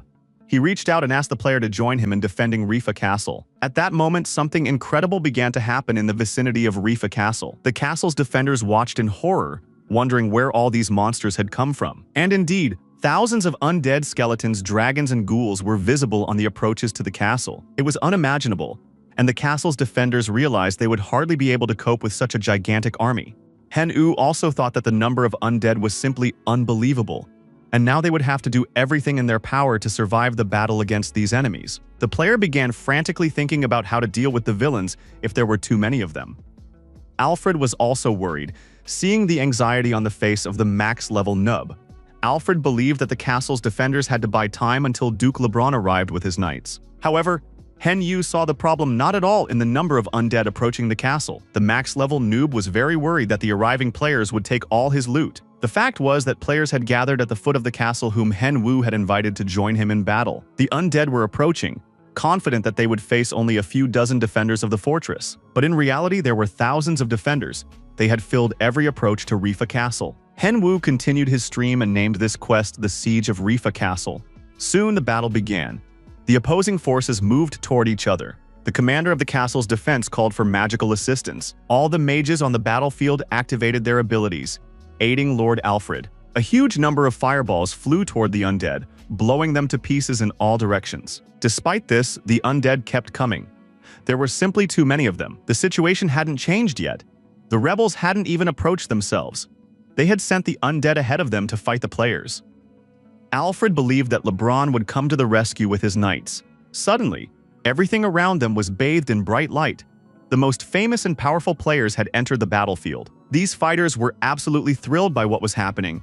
They pushed old Alfred aside, declaring that it was their time to hunt. The players not only killed skeletons but also quarreled among themselves over which enemy to target, arguing over who had spotted the monster first. Everyone wanted to earn experience points and level up through this hunt. Alfred stood aside, watching as these frenzied fighters destroyed the undead with fireballs and swords, seeing no obstacles in their way. At that moment, Alfred thought that he had probably outgrown the age when people just ran around with swords drawn, destroying everything in their path. However, soon a huge mammoth appeared among the undead, with a dark mage riding on its back. He looked at the battlefield in surprise, not understanding where all these players had come from. According to the plan they'd worked out earlier, the siege of the castle was supposed to go off without a hitch. After all, Lord Ramon had promised to help from the inside by destroying the castle's defenders.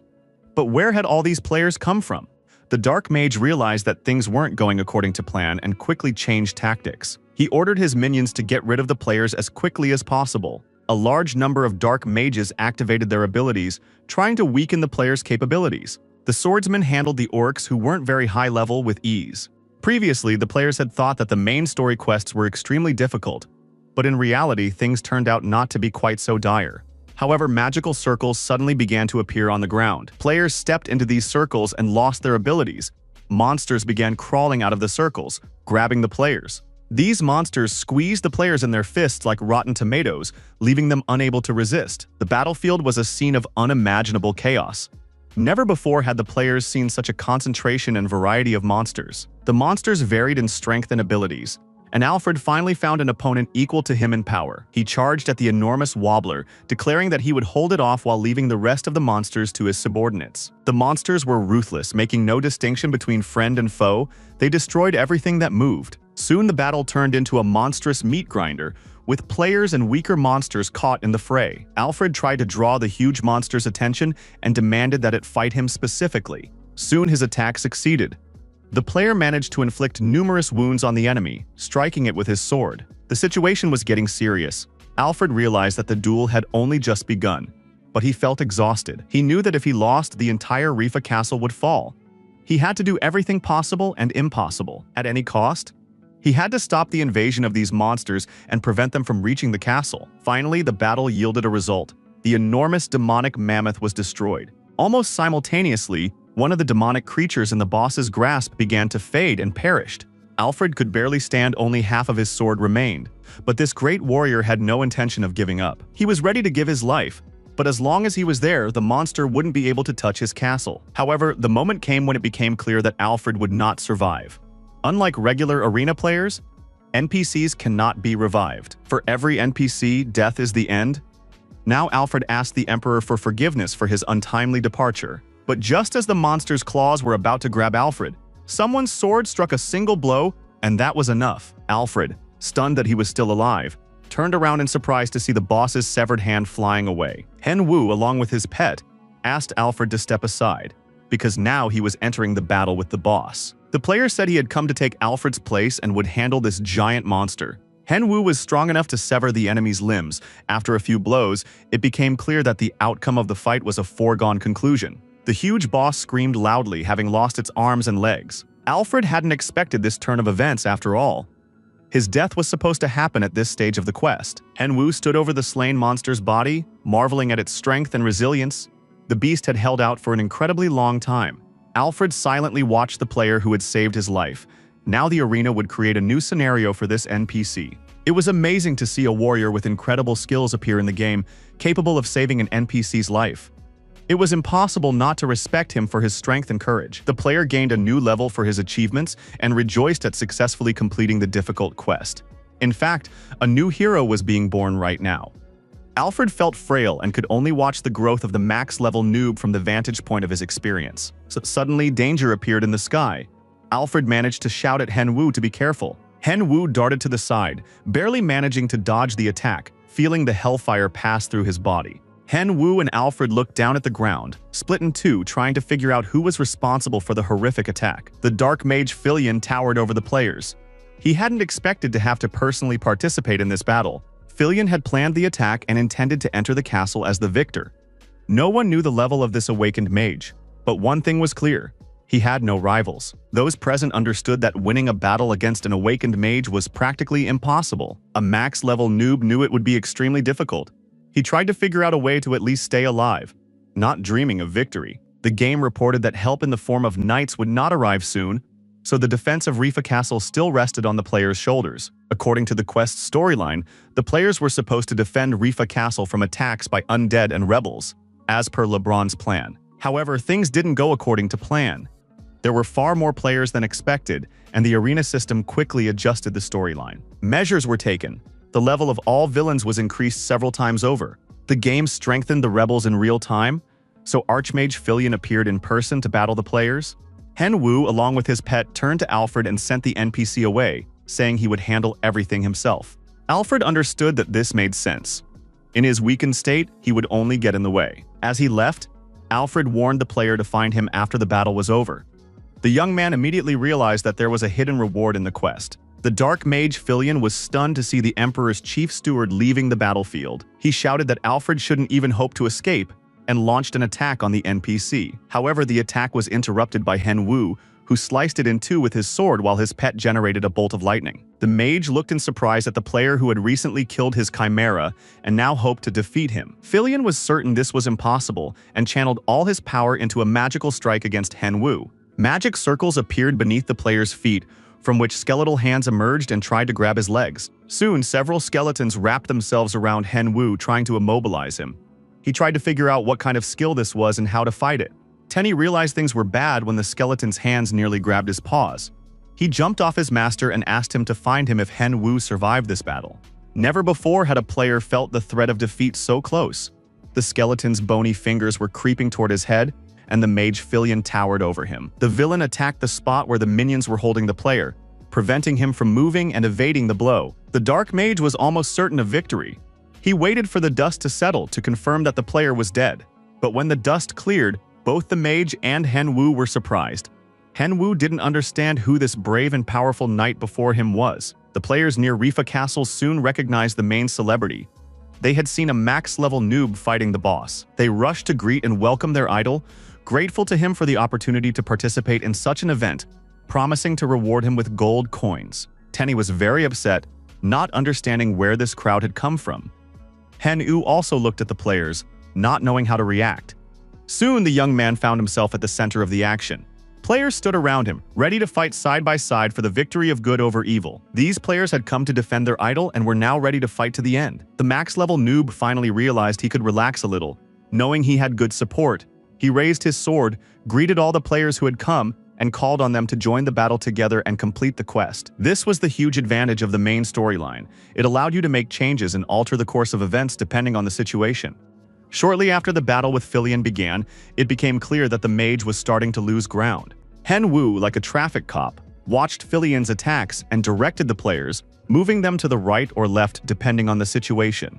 Soon he sensed that the players had an opening and called on the attackers to prepare. At the perfect moment, the attack group on Nuba's command opened fire. All the archers and mages' power was directed at the villain. The dark mage Filion felt immense frustration.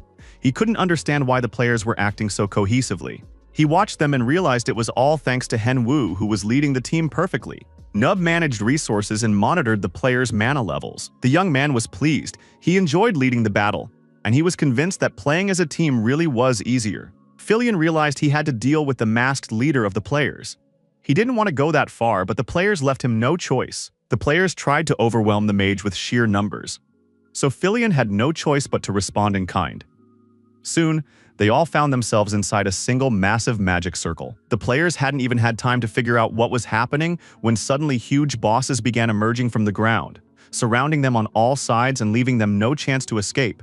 Filion had prepared an army of orcs and chimeras to overthrow the Emperor, but was forced to use it earlier out of necessity. He ordered the chimeras to destroy all players in sight, and a terrible battle began. Hen Wu didn't know which way to go. Facing so many bosses at once was unexpected. He heard a game notification and checked his profile, surprised by what he read. Everything around him seemed to be in motion, and Hen Wu didn't know which direction to expect danger from. Looking back, the player saw a lone warrior on the horizon holding a horse by the reins. The warrior raised his sword and sliced through the air, and that was enough to instantly cut down all the monsters present. Even the mage Filion didn't escape the attack. His body was cut in two. Although it seemed impossible, the fact remained.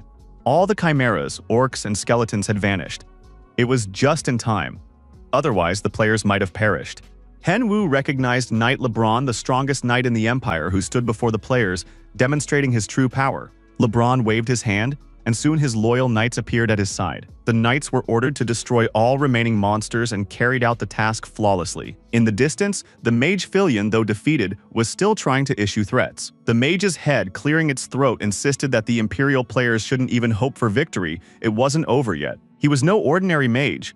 The Servant of Death could still demonstrate his power. Hen Wu approached Filion and thrust his sword into him to silence the vile mage. The player was clever enough to hope that by finishing off the mage, he would receive a decent reward or item. After the appearance of LeBron's knights, events began to draw to a close. The knights quickly wiped out all the rebels. With their skill, the knights once again proved that they were the best in the empire. Within minutes, imperial flags were raised everywhere, and the main storyline quest ended with the empire's victory. Henwu sat on the castle wall, examining his rewards. He had successfully completed the Defender quest and received the Emperor's support, as well as a unique item. The item turned out to be a weapon fragment. There was no information about it. It was in an unfinished state. Alfred told the player that he had found this item in his youth while traveling through the Imperial lands. Despite the damage, the gnomes considered it perfect. Alfred gave the item to Henwu, who had saved his life. The player felt it was too little, and Alfred seemed like a real miser. At that moment, LeBron appeared on the fortress wall. He said he had heard of Henwu's feat, and was glad that his faith in the player had not been in vain. LeBron was sure the Emperor would be pleased as well, but Henwu replied that he had simply done what he was supposed to do. LeBron reported that a purge of dark mages had also taken place in the south of the Empire, led by a player nicknamed Monk. Henwu realized that this was another skilled player who was also completing the main story quests. Henwu asked LeBron directly why he had come to see him now. The Empire's strongest knight cleared his throat awkwardly and said he had a proposal for the player. Still feeling awkward, LeBron asked if Henwu would like to become his apprentice. The offer was so unique and tempting that the young man didn't know how to react. He was being offered the chance to become LeBron's apprentice and choose the field in which he wished to excel. Everyone knew that LeBron almost never took apprentices, so the offer was both surprising and astonishing. Hyunwoo didn't know what field he would be offered, but given LeBron's power and influence, he would receive a unique title. He couldn't pass up such an opportunity. So Henwu agreed to become LeBron's apprentice and named him his mentor, a sensible and logical choice. As soon as the player agreed, all his stats increased. He received the title LeBron's apprentice, which automatically boosted his attack and defense and granted him new skills. Now Henwu has become even stronger and is ready for new challenges in the game, paving the way for even more epic main story quests. Henwu was a little disappointed. He had hoped to receive some kind of active item, like a magic ball, believing that a passive skill was good, but he would have liked something more dynamic. LeBron replied that Filian Knights don't need such things. They always rely on magic in their actions. The mentor explained to his apprentice that he himself had obtained a power that no knight had ever even dreamed of, and could activate magic using just 2 fingers. He directed a burst of energy at the castle wall, and the thick brick wall split into several pieces. LeBron explained that with such power, one could cut through whole bricks with a single flick of the fingers. This required diligent training, and Henwu would be able to do it too, if he didn't waste his time. Henwu was absolutely thrilled. Now he understood that he too would learn to do this. LeBron added that training would begin after the meeting with the Emperor. The Emperor greeted the player with a smile, but with his usual demonic gaze. He said he knew all the details of what had happened near Rifa Castle. He acknowledged that Henwu had performed excellently in defending the castle, showing selflessness and bravery. In addition, LeBron took Henwu as his apprentice. Training for knights is quite difficult, but the Emperor was confident that the player would manage. Henwu was in shock, staring at his hands, while LeBron was surprised that the Emperor would entrust such power to a player. In Henwu's hands lay an ancient ring, a treasure of the Knights of Filian.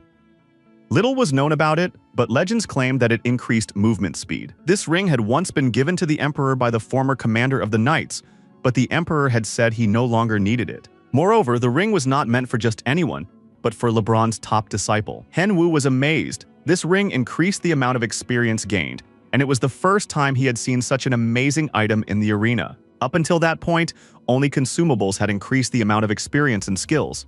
Now, however, there was an item he had never even dared to dream of before. It was a gift of true imperial caliber, and tears of joy and gratitude streamed from the player's eyes. Henwu sincerely thanked the Emperor and promised to serve him faithfully. After that, he went to LeBron's house to begin training. First, the mentor asked his student what he knew about using mana. LeBron wanted to make sure that Henwu could channel mana into objects without any problems. Henwu held out his hand with the sword and directed mana toward the weapon. LeBron watched his movements and was pleased with the result. The correct use of mana lies in directing it along a specific trajectory. It's like a balancing act, the ability to control its movement. Henwu was pleased with the effect, but hoped that this wasn't all his mentor intended to teach him. LeBron was surprised he hadn't expected to find such talent among the adventurers. Perhaps Henwu wasn't just a genius, but a true prodigy. The teacher said that since they had figured out mana, they could move on to the next lesson. LeBron led his student into the hall with the dummies and prepared to demonstrate a secret technique passed down only by the Imperial Knights. He demanded that the student watch every movement closely and swung his sword once. The attack was aimed at a specific scarecrow among the others. The scarecrow was sliced in half, much to LeBron's delight and Henwoo's surprise. The essence of the technique was that LeBron sliced through the air around him, but the blow struck only the chosen dummy. The instructor asked the student to repeat this technique on another scarecrow. Henwoo made several attempts trying to aim the sword precisely at the target. In the end, he lost his temper and asked the mentor to teach him something new. LeBron was pleased. He could see that the student had excellent control over his mana, so he would master the technique quickly, but he lacked willpower. Will is born of desire, and desire is born of thoughts and aspirations. Henwoo must visualize the flow of mana so that it emanates directly from the heart. Henwoo gripped his sword tightly and repeated the motion. Perhaps this would increase the force of the blow. He closed his eyes and visualized the movement, tracing it in his mind. The young man felt the mana building up and guided it along the desired trajectory. In his mind, he visualized the target, and the mana moved precisely toward it. The movement passed through his body and the weapon, heading toward the target. Henwoo imagined the sword slicing through the scarecrow, and with every passing moment, the image became clearer. Finally, he opened his eyes and saw the result. The strike had hit the target perfectly. He was both pleased and surprised. Henwoo was pleased with himself, and LeBron was delighted to have such a talented student. The cave with the demons looked dark and eerie, and terrible sounds came from within. The players fought the minotaurs, landing blow after blow. One of the warriors watching the commander realized that he was clearly not in a good mood. His comrade confirmed it. The commander was angry, apparently because of problems with his brother Liu Shi. The player took out his aggression on the monster, unable to believe that Liu Shi had dared to refuse him after everything that had happened. Liu Shi stated that he couldn't help. He didn't want to ruin his public image, since after the main storyline quest, the popularity of the max-level noob had skyrocketed. The warriors were already worried about their commander, realizing that danger threatened them as well. One of the players remarked that if the commander was worried about Nuba, they shouldn't get involved. The guy came up with the idea of publicly humiliating Nuba during the stream. To do this, they could enlist a substitute knight, a player who boosts someone else's rank instead of their own. The guy had an acquaintance named Cleo, the best dual fencer, who held one of the highest spots in the rankings. If they paid Cleo, he would step into the ring against the max-level noob and defeat him. The idea of a substitute knight was perfect. As always, money was the deciding factor. The commander hesitated for a split second, then instructed the player to contact Cleo immediately. The man dreamed of crushing this noob who was ruining the lives of so many players. Henwoo headed into the forest with his pet, Tenny. Tenny was terrified and clung to his master's leg, trembling all over. Tenny couldn't understand how Henwoo could remain so calm in a situation like this, with so many monsters all around. The pet thought his master had gone mad. The circle was closing in, and the forest monsters were approaching from all sides. Tenny honestly didn't understand why they had to fight the swamp monsters, but the answer was obvious. Henwoo had to test the skills he'd acquired recently. The victory over the swamp monsters was so spectacular that Tenny marveled at his master's magical power, while the master's nose was in the air with pride. Henwoo checked his level. He had already reached 84. Now the hunt was faster and more efficient. Henwoo wanted to film his sword on video, but decided to put that off until a better time. The player's main problem was content. He needed to come up with interesting streams. The main storyline quest was complete, and there was a long break until the next one. Henwoo decided that while he was waiting for the break, he could create interesting content unrelated to the storyline. At the Nazar headquarters, they were discussing the max-level noob. The director listened to yet another idea from his subordinates.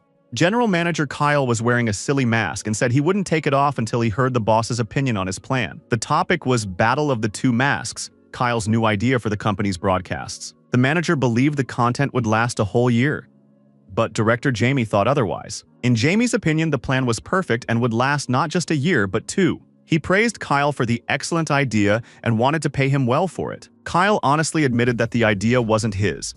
It had been conceived by a max-level noob. The player had used this concept in his streams, and Jamie was surprised. Their new client was not only strong but also smart. Kyle also admitted that he was surprised when he heard about Battle of the Masks. It turned out to be clickbait, and a show all in one. Battles between players, behind whom anyone could be hiding, even a celebrity. Kyle realized that their channel would soon have time available to broadcast this battle. They could also post edited videos from the live streams. They just needed to find a good editor. There are many videographers and editors in the world, but the best of them all is Alice Movie, who had already worked on Nuba's videos. After that, active work on new content began. At the same time, Henwu was creating and recording his own streams. He continued working on the video, recording new angles and racking up victory after victory. Viewers noticed that the third player in a row was wearing a mask, and the number of masked players increased significantly. Henwu saw this as proof that he was gaining fans who wanted to emulate their idol. He addressed the viewers, expressing his joy that they were improving each other's skills together. At that moment, some commented that these were substitute knights. Stand-in knights were the main cause of instability in the game's balance. They made a lot of money by gaining access to other people's accounts and boosting their ranks on behalf of clients. Henwu had once warned that there were now many such players. They could be found at all levels, from the bottom to the top. Henwu was disappointed. The fans wore masks, but in reality they were substitute knights. But he still defeated them all, and now the next opponent appeared before him. Henwu looked at him. Another mask. Could this be yet another substitute knight? The unfamiliar player looked at Nuba in surprise, trying to figure out who was in front of him, a real opponent or a substitute knight. If he faced a stand-in again and lost, he could lose all his points and earn nothing. The players crossed swords.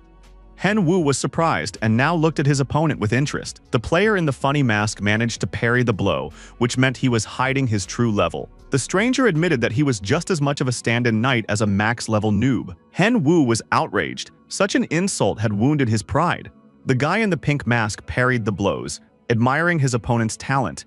He hadn't met such strong players before. At that moment, the player in the silly mask thought that he might indeed be facing that very max-level noob. Henwu stopped right in the middle of his attack, saying that it was indeed him. "So what's the problem then?" he added. His opponent admitted that he was actually a true fan of the max-level noob. This guy has been watching his idol since the very first stream, and now he really wants to take a screenshot with him. Etni showed up just in time. His owner had called him over. The masked stranger continued to squeal with delight. Now he could die in peace, knowing that he had seen his idol and even met his pet. Tenny was unhappy as usual. He accused his owner of summoning him for every little thing, even when he was fighting in a regular duel. Soon, the bear cub realized there was a real fan in the arena. Happy.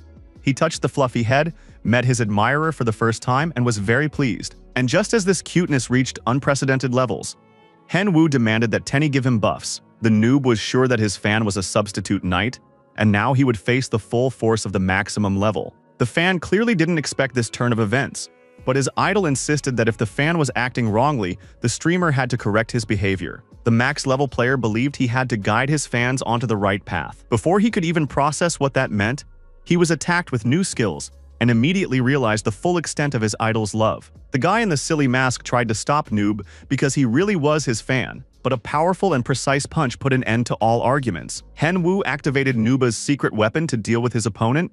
His rebirth strike was powerful and for now unbeatable. Henwu clenched his fist, from which heat radiated. The guy hoped that in his next life, his fan would be reborn as a proper player. The stranger in the ridiculous mask began to cough, and to everyone's surprise, he was still alive. Henwu approached the player, pointed his sword at his chest, and said he hoped the fan's new life would not be like his past one. The fan tried to say something. He spoke incomprehensibly and indistinctly, so Henwu was forced to crouch down to hear him. Once he made out the words, Nub stood up and addressed the audience, saying that this guy could already be congratulated on his rebirth. Henwu had never felt happier, but now he needed to stop leveling up, and soon he would move on to other, more important content. It would be none other than an interview with a former substitute knight. In the forest, in a clearing, two masked figures sat facing each other on two stumps. They began by greeting the viewers. The guy in the silly mask introduced himself. His name was Head, and he was a substitute knight. It turned out this player had a platinum medal and was very famous.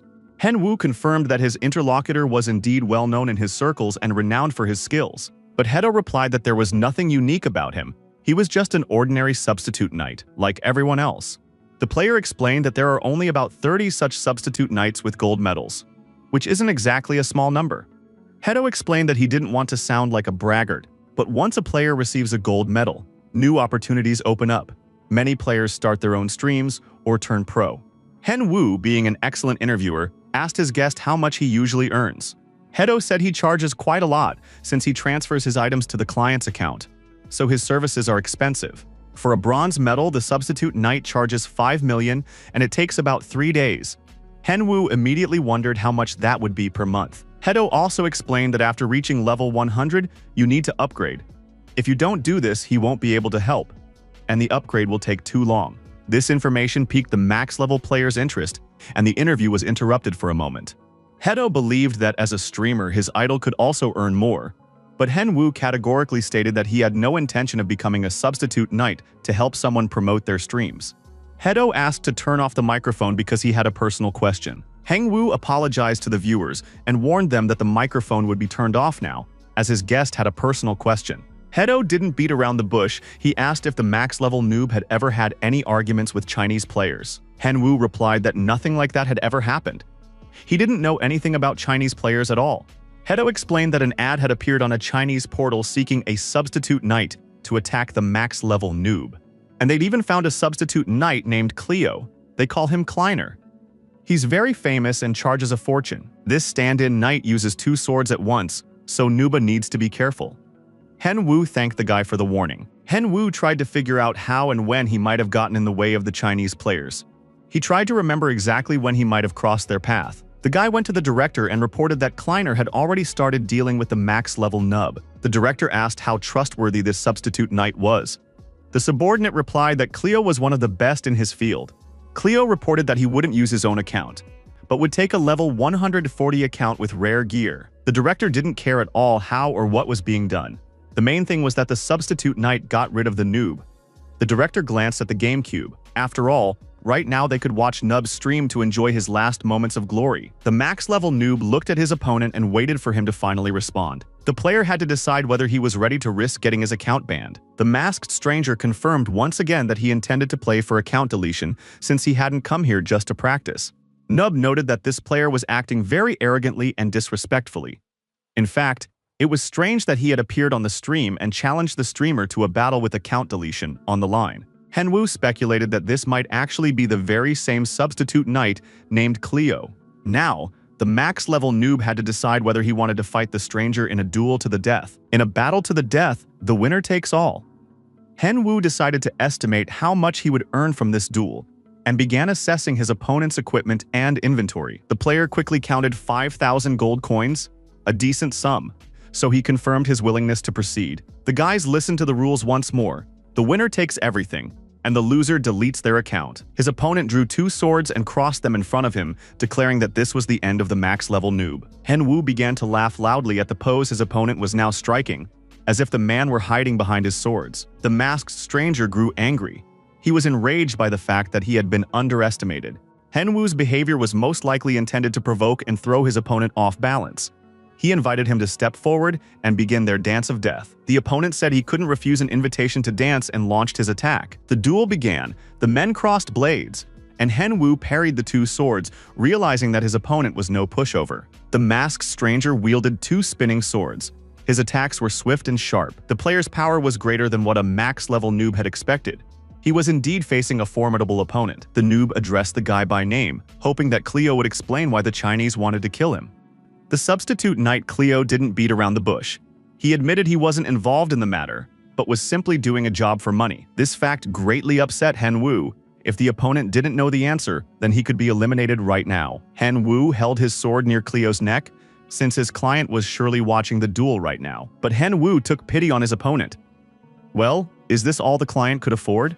Now I understand what level the Chinese client is at. Henwu drew his second sword and offered his opponent the chance to surrender, since he too could fight with 2 swords. Cleo was furious. He had almost lost to this arrogant guy who was now waving 2 swords right in his face. The fight continued. The max-level noob was actually pretty good with 2 swords, and he was enjoying this battle too. It was something new. Cleo stared at his opponent, unable to comprehend how this was possible.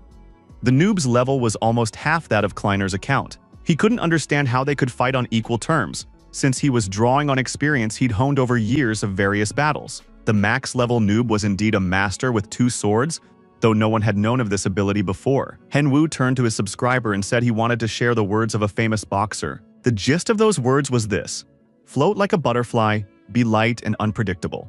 But if you're going to sting someone, do it quickly, sharply, and mercilessly sting like a bee. Henwu delivered the final blow, piercing his opponent's body with his sword. The max-level noob suddenly remembered that he seemed to have forgotten something, but the main thing was that he remembered it, which meant he could make amends. The max-level player raised his head, flew up to the camera and thanked the client Cleo for the 5,000 gold coins he would earn from the defeated opponent's account. The director of the Chinese company, enraged, ripped off his helmet, ready to tear it to pieces. He was so enraged that he literally radiated hatred and fury. The man immediately demanded that the scoundrel be brought to him. The max-level noob continued to happily revel in his earnings and new account, mocking the losers.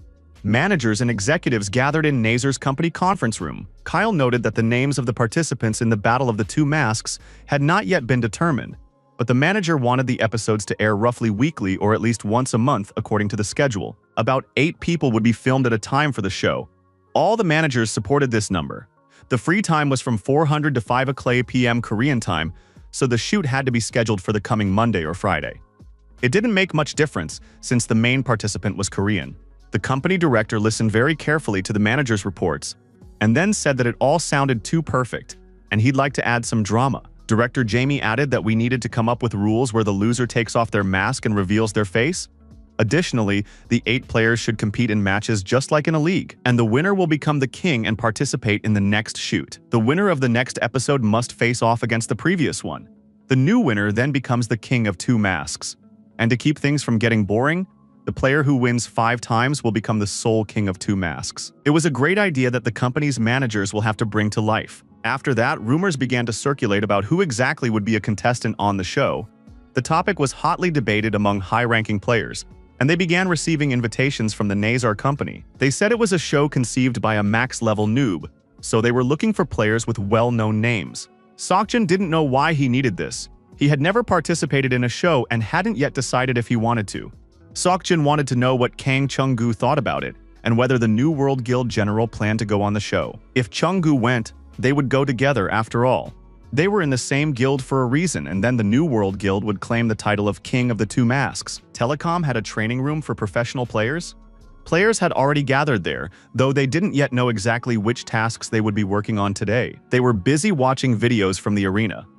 Previously, professional players considered such streams primitive and uninteresting, but recently a high-level player had appeared there. Lately, a standout player has appeared in the arena. His name is Max Level Noob, and his solo raids are truly thrilling. The manager watched part of the video. This guy was even better than the pros from America and Germany. He just needs to level up a bit more, and he'll become a true top-tier raid player. The manager informed the team members that an offer had come in to participate in a show related to this very noob. The show will be filmed soon. It's called One-on-One Battle in Masks. The players' identities will remain a secret until the very end of the duel. Most likely, the other participants on the show are professionals too, or perhaps they are members of large guilds and well-known streamers. It is not yet clear whether the guys will take part in the show, but the manager wanted to know who was interested in participating. Upon hearing this question, one of the pros immediately raised his hand and expressed his interest. Jeon Han-byok said he understood everything, but asked to be sent to the show as soon as the details were known. The manager wasn't too keen on Han-byok participating because the company was worried about his reputation and always tried to dissuade him from streaming and other forms of publicity. This guy came from a very wealthy family. He had no desire for money. However, if he really wanted to go on the show, the company would have no choice but to send him there.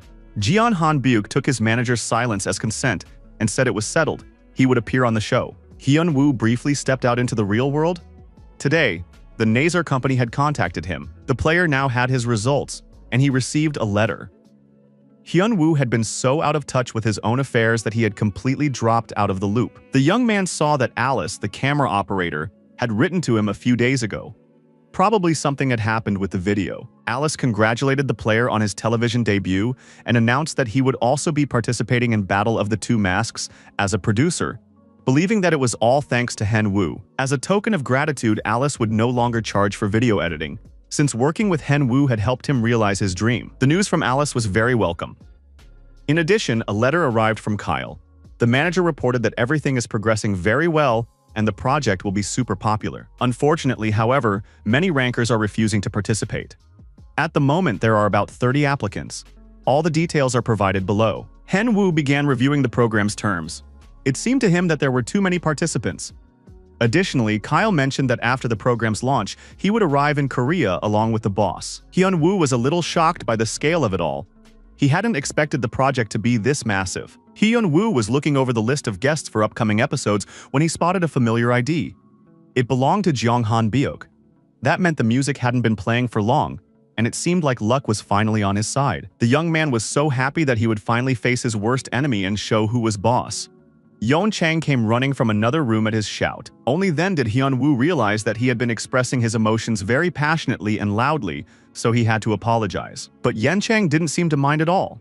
He said that something unprecedented was happening in the arena community. It turned out that one of the players had encountered Cocoon, and as we remember, he was Raccoon's son, who had run away from his father because he didn't want to take on the role of ruler. In Chang also tried to remember exactly who this Cocoon was. A strange incident involving an orc had occurred in the ice canyon the day before. The players were hunting and saw something unusual, an orc in winter clothing wandering all alone. The players found this very interesting.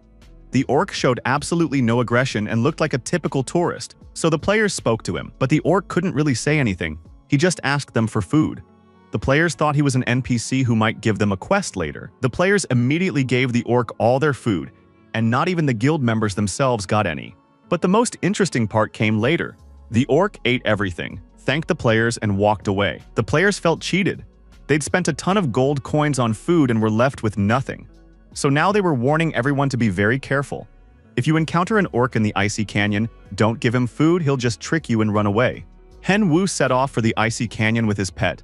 He really wanted to meet Cocoon to feed him and deliver a message from his father. No one could have predicted that the orc they so desperately needed was currently in the icy canyon.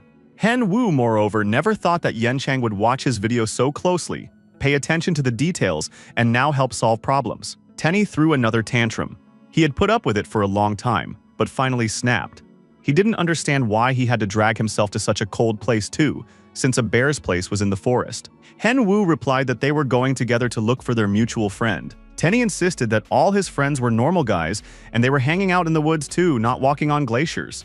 But Hen Wu asked his pet to help him look for Cocoon, and then they'd get it done faster. That would be the new topic for the video. The video will be from the Ice Canyon.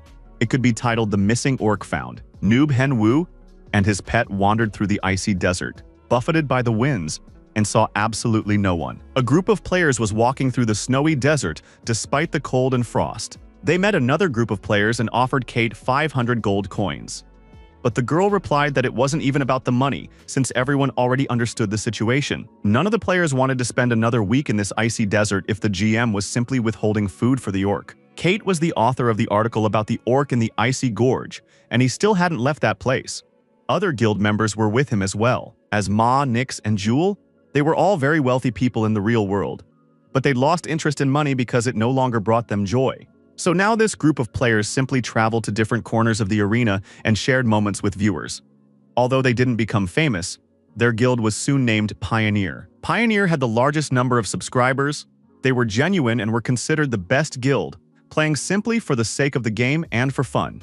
Suddenly, Kate saw a lone figure walking in the distance who, despite the cold, was moving as if he had a serious purpose.